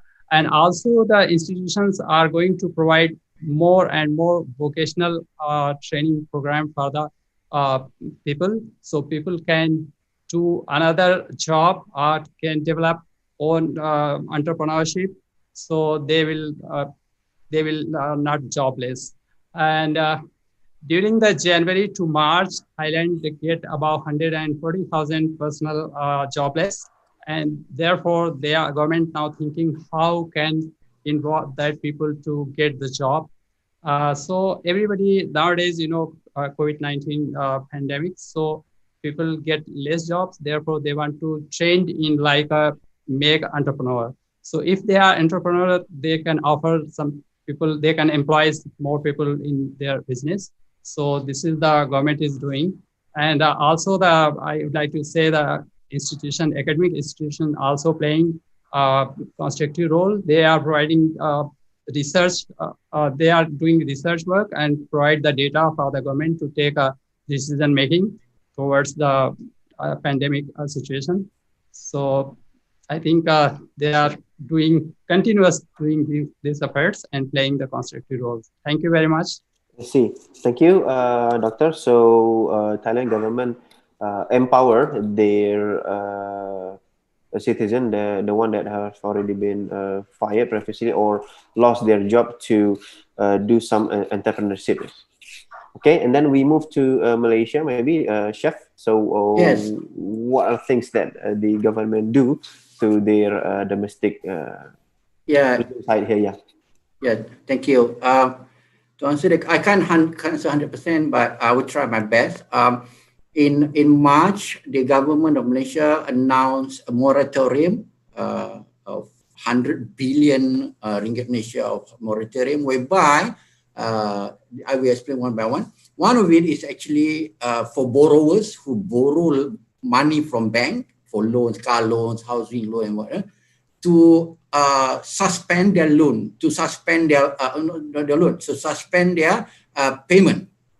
That means they don't need to pay for 6 months until September. That means April, May, June, July, August, September. They do not have to pay. They have to pay again in October. Then also to some of those who don't want that to continue or want that to continue in October, November, and December, they can apply and talk to the bank personally. But for the month of April, May, June, July, and August, September, is an automatic moratorium. That means even if you have a loan at any bank that is with the Bank Negara of Malaysia, you are automatically be given a moratorium. That means you do not need to pay the loan for this period, but you need to continue to pay after that and without any interest and so on. This is one of the incentive the government give. Another one is actually to promote local tourism. Since when you don't pay the loan, for those who are still working, you have extra money. You can use the extra money to help others. So that means you go around and promote local tourism. Quite clever, the government. And at the same time, the government will say for all the workers in Malaysia, they will also be given 1,000 ringgit each for local tourism. That means if you spend 1,000 ringgit of bill on local tourism, for example, staying in a hotel in Penang or Langkawi, you keep the receipt for 1,000 ringgit, you can claim for the income tax for this year, 2020. You can claim that. Next year, when you submit your income tax, you can minus that, and then we say, okay, the government will pay you that much. So that's how they promote local. And in fact, if you see in Malaysia right now, because the borders are closed, nobody's coming in. Everybody is traveling around Malaysia and exploring Malaysia more often than before. And if you look at a popular destination like Langkawi and Penang, the hotels are full. In fact, so this is a good thing. And I think this is the initiative taken by the government it is good. So I can only answer on that part because that's what I'm aware of. So thank you very much. I see. So the government also helped some of the citizen by injecting some money to to empowering them to spend within the country. Yes, correct. Yes. Okay then. And then, as Mr. Aya previously said, that in Indonesia, that to promote the domestic, that some of the hotel within the GM, they already done promoting the traditional food and then selling it to the citizens. And then we coming to our last panelist here, our another chef. It is Chef Jeko from our campus here, Batam Tourism Polytechnic. And then he will present and then also remind us again regarding about the hygiene, and not particularly in also in the kitchen side only, but he will talk about the hygiene trends and also in gastronomy. Chef Jeko, the time is yours. All right, thank you, Mr. Jaka. Okay, you're welcome, Chef. Go on, please. Thank you very much. All right. Good afternoon, everyone. Are you still there, guys? Yes, afternoon, Chef. Okay. Let me say hi to Mr. Jaka, Pak Nur. Hi, Pak Nur. Selamat sore. Chef Nazri, how are you, Chef? Salam hormat. Ya, salam hormat, Chef. Ya. Pak Arya, how are you, Pak? Pak Cakrit, Dr. Achilles, Mr. Simon, are you still there? Bu Siti and Bu Siska, selamat sore, good afternoon, everyone. Good afternoon. Good afternoon. Okay, let me introduce myself first. My name is Jeko. I was here around two years already. Last time I was former from ISG Hotels Group, Holiday Inn, with the position as a sous chef, executive sous chef at the Holiday Inn. Then I moved to Batam Tourism Polytechnic, and I have a dreams. How can I make another chef? Not only me, like that. So I come here, become a lecturer, in charge as a culinary instructor in the kitchen. All right. Okay, so next slide, please, Mr. Kwan. Thank you. Yeah, I would like to talk about the trends. Actually, maybe we call trends because we are in this situation. I mean, hygiene is our life. Since we work in the hotel or past 10 years ago, 20 years ago, we are already talking about hygiene. What is hygiene? Why we implemented hygiene like that? So today I would like to share to all of you. I'm not teaching, I'm just sharing what we have done here at Batam Tourism Polytechnic, the hygiene trends in gastronomy. Next slide, Mr. Kwan, Dr. Kwan. All right. Okay, at the end of the session, after this sharing, I'll be happy if we can provide a high quality safe food to our guests and students, especially in our campus, adapt on a new normal situation, be innovative and continuously improve our food safety, abide by regulatory and statutory regulations. Next slide, Dr. Kwan. Thank you. Yeah, here's the benefits if we implement food safety. So we can prevent food safety incidents in the kitchen, yeah, especially in the kitchen, prevent personal healthy habits of the students, because today our situation has changed. We got many things that we call trend.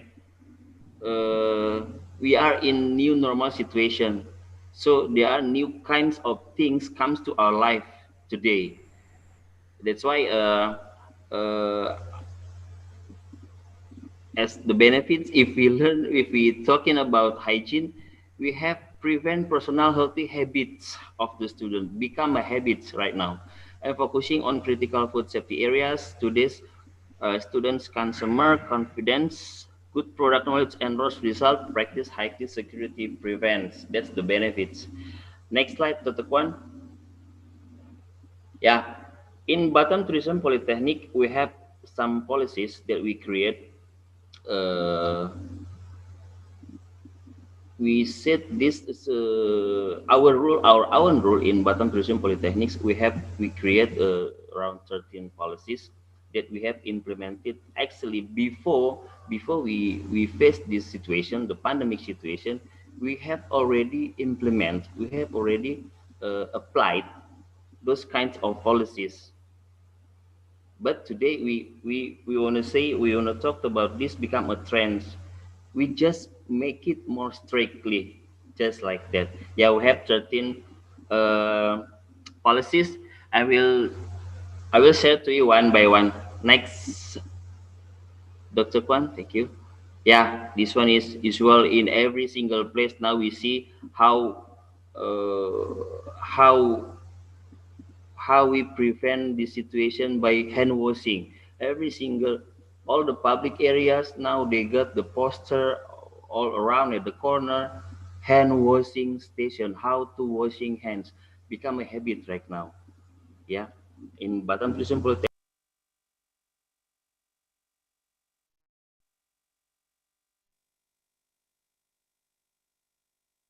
All right, next. Thank you, Dr. Kwan.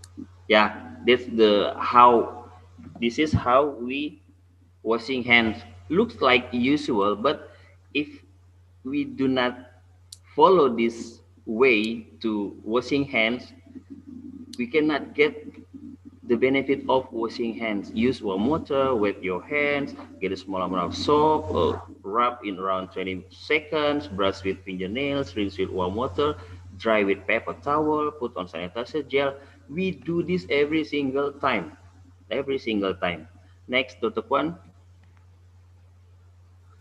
Yeah, we found this picture, this poster everywhere right now, in the market, in the mall, in office, in every single place. They put this poster right now. Next, Dr. Kwan. Yeah, here's the policy. Yeah, looks like simple, but I mean, not just only washing hands.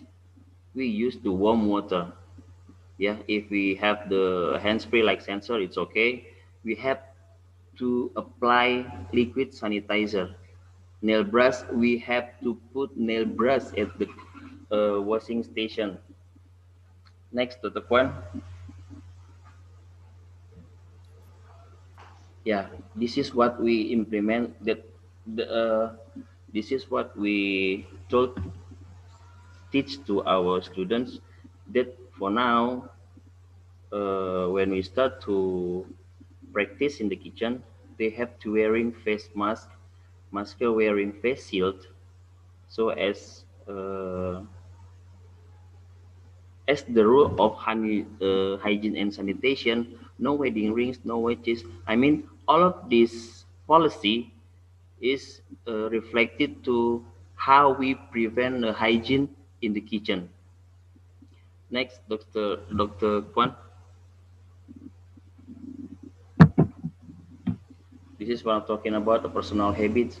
For now, they're not only wearing hair restraint for students with the long hair, but we have social distancing.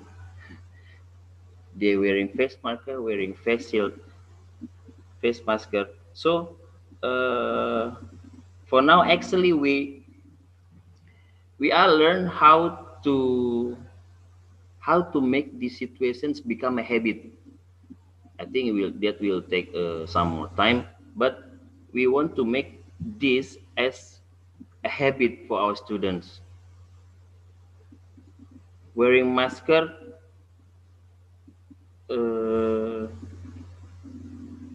looks like they never do wearing masker while cooking.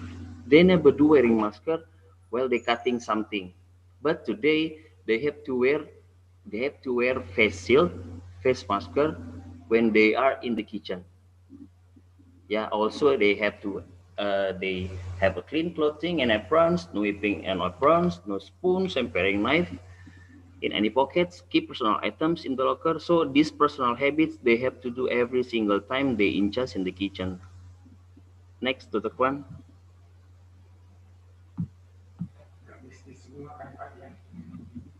Yeah, this one is the next policy, no smoking, eating, drinking. This one is usual because we need to have the good personal habits with our students.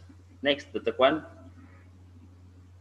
We'll make this presentation become short, but I mean, we got the point. Policy number one, like still the personal habits, no cuts and sneezing, no touching.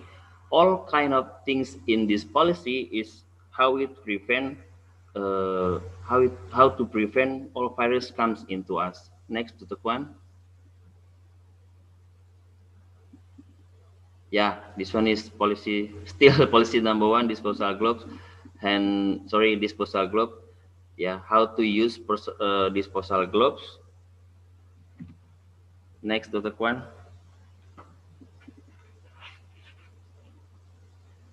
Yeah, hot and cold food on the buffet. No, I mean, I still have some policies inside. All of you guys can have the soft copy later on, but today I want to share about how we Batam Tourism Polytechnic facing this pandemic situation, that we have to finish our journey as a campus. I mean, our students have to finish their semester, but they have to come to the campus. So focus on hygiene. We want to make this very strictly. To first, they have to build inside. I mean, we are not talking about protokol kesehatan in Indonesia, but we are talking about how we prevent inside from the individual. We are strictly told to the students that they have to eat vitamins, they have to eat healthy food, they have to go work out, they have to do some sports. So because the effect from outside we never know, but inside we know how to prevent some viruses come into us. Next, Dr. Kwan. Yeah, this one's the next. Okay, next, Dr. Kwan.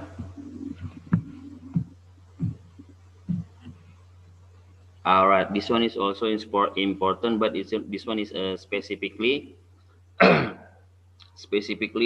can implement it in the kitchen. Probe thermometer, probe swipe, place a gun, danger zone, like that. Next, Dr. Kwan.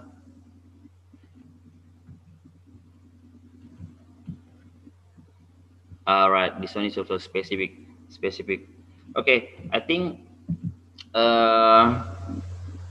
the hygiene and sanitation that we have to make as a trend in our life, especially in Indonesia and here in Batam Tourism Polytechnic.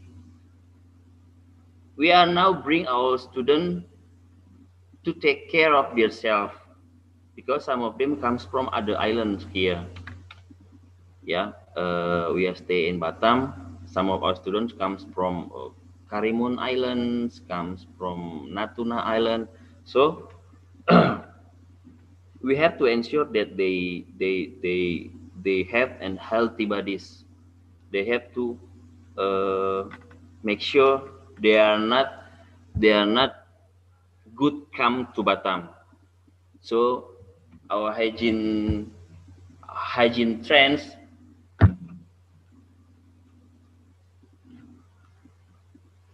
Sorry.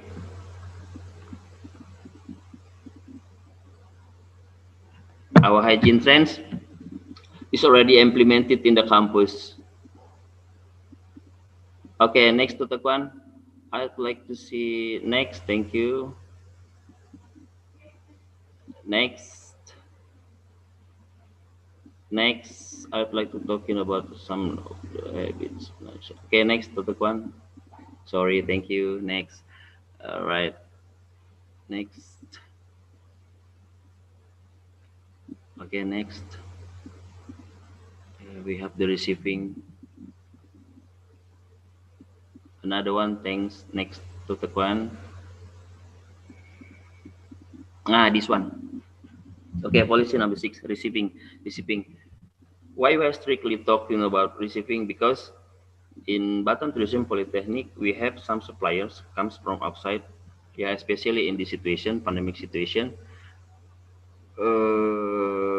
We have to make a strictly check. This one is so intense. Packaging inspection, we have to check. Preparation used by our best before, we have to check the food temperature, frozen food to be minus 12 degrees Celsius, chill food to be 8 degrees Celsius, must be approved must be from approved supplier. In Batam Tourism Polytechnic, we only use the best cooking ingredients.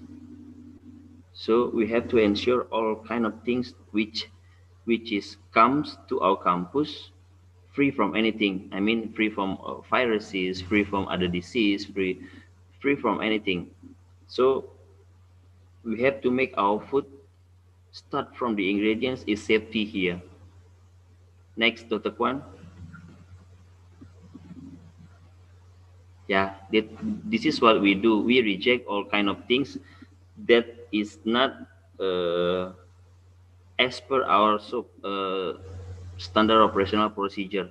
If it's not good, we have to reject. No negotiation. Reject out of date, damaged, contaminated product, chill food warm, frozen food warm, canned food dented, pitted, products that don't have a label, that selfish, yeah, so on and so on. We are strict on this. Next, Dr. Kwan. Yeah, this one is more specific. All right, I think we're talking about the time. I think I have to. My presentation is enough. Yeah, my conclusion is being a chef, being a student of culinary, we have to start from now. We have to make our life changing. I mean, we have another lifestyle. It's called hygiene. Yeah, the first first hygiene, the first thing that we have to build is come from us, personal hygiene. So I believe if our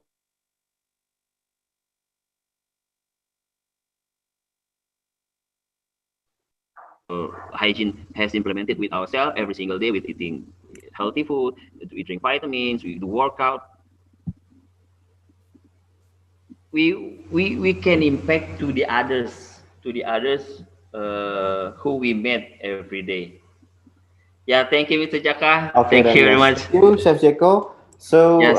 to summarize that, the one that we should do in this new norm, the new normal, it is not Yes. only to keep, following the new protocol, but also from our inside. So not only we have to make the new behavior like washing hand, using face shield, using the mask, but also from our inside, we need also to take care of what our eating, what are the things that we eat, and then also the one that usually we all lazy to do some workout. Yes. We need to do workout right now Workout, to yeah. keep our immune system keep on balance. And then, as Chef Nazri said previously, that we need to do it together. So we cannot just do it by ourselves and then let the other just do it or like whatever they want to. But if to success in this COVID-19 pandemic situation, we need to do it together, work together, and then changing our behavior together to cope.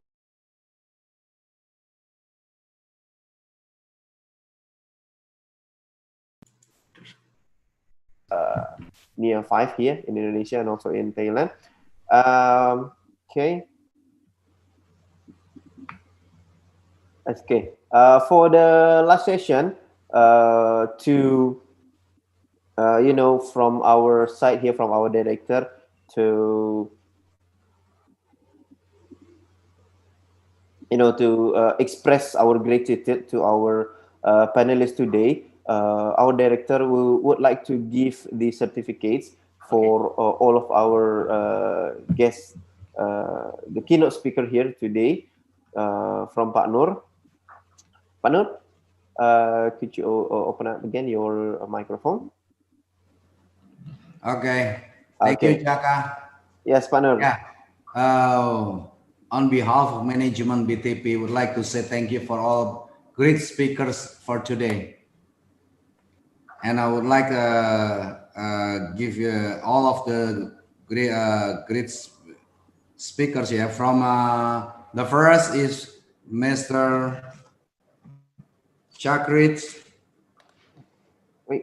Sri Sakun. Okay. And then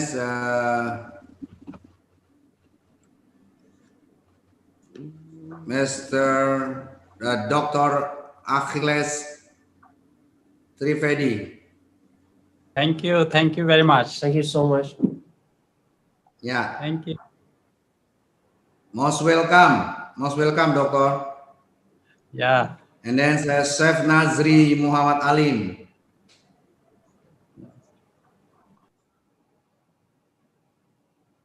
Get an email.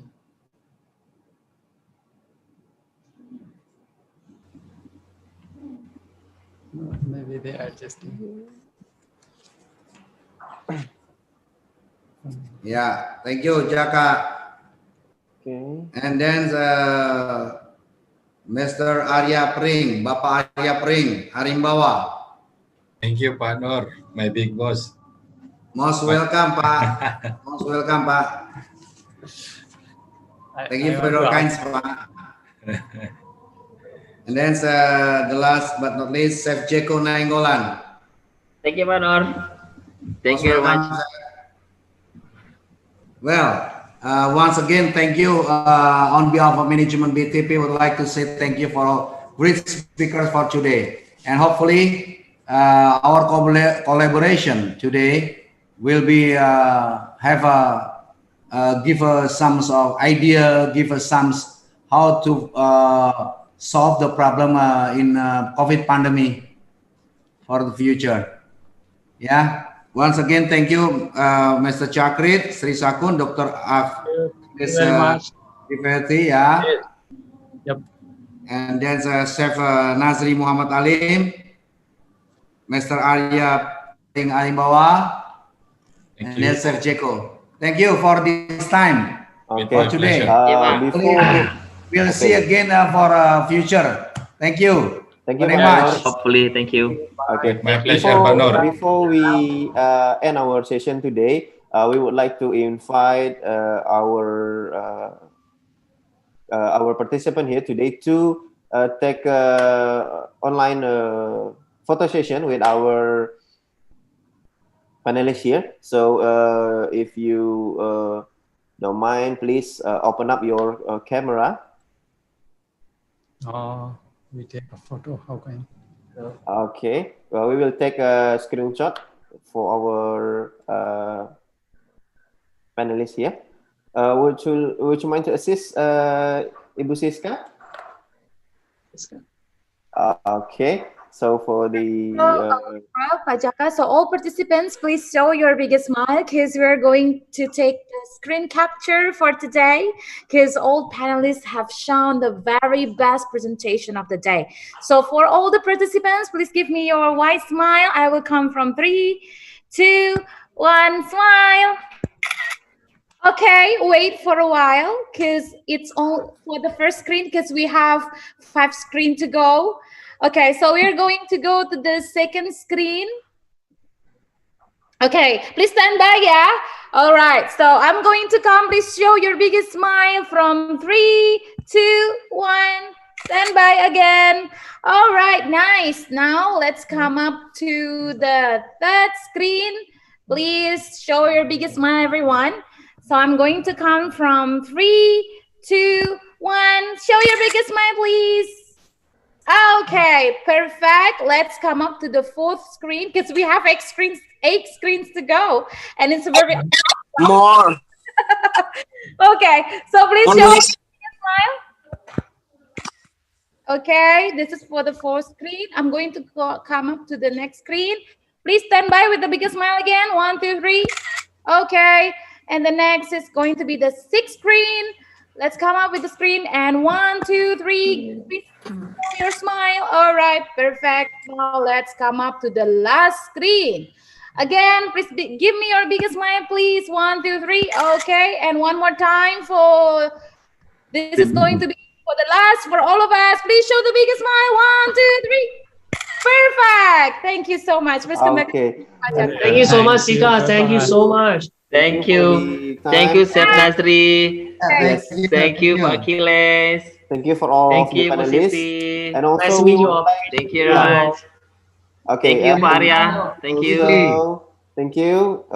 Thank you for all of the panelists for the time and also for all of the information that have been shared to our student here, not only in Indonesia, but also in Thailand and also in Malaysia. And for reminder, actually, we will have another session tomorrow with the educational side. So if today we have covered from the business side, tomorrow we will focus on the educational side. So all of the students that would like to ask whether this online tuition will continue for the next year, or how the students will cope with this kind of new kind of learning, you can ask tomorrow. And also to remind you again, do not be ashamed to ask, or do not be afraid to ask, because at the end of the session we will reward the best question with the ebook. Later we will give you an ebook about the tourism, the one that already been prepared from the committee actually. So just give your best question. Any other question that you will need to ask tomorrow for the students, especially, we will invite you again by tomorrow at the same time, and also at the same Zoom platform. Thank you for all your attention and also your time by today. Have a nice day this afternoon, and also goodbye and see you tomorrow. Bye-bye. Bye-bye. Bye. Bye. See you tomorrow, Bu Siti Ramadina. Don't forget to come tomorrow, okay? Bye-bye. Okay. Yeah, bye. Thank you, Bu Chandra. Bye-bye. Bye-bye. Don't forget to come tomorrow. Bye. Ya, dadah, selamat tinggal. Sayonara. Sayonara. Dadah. Assalamualaikum.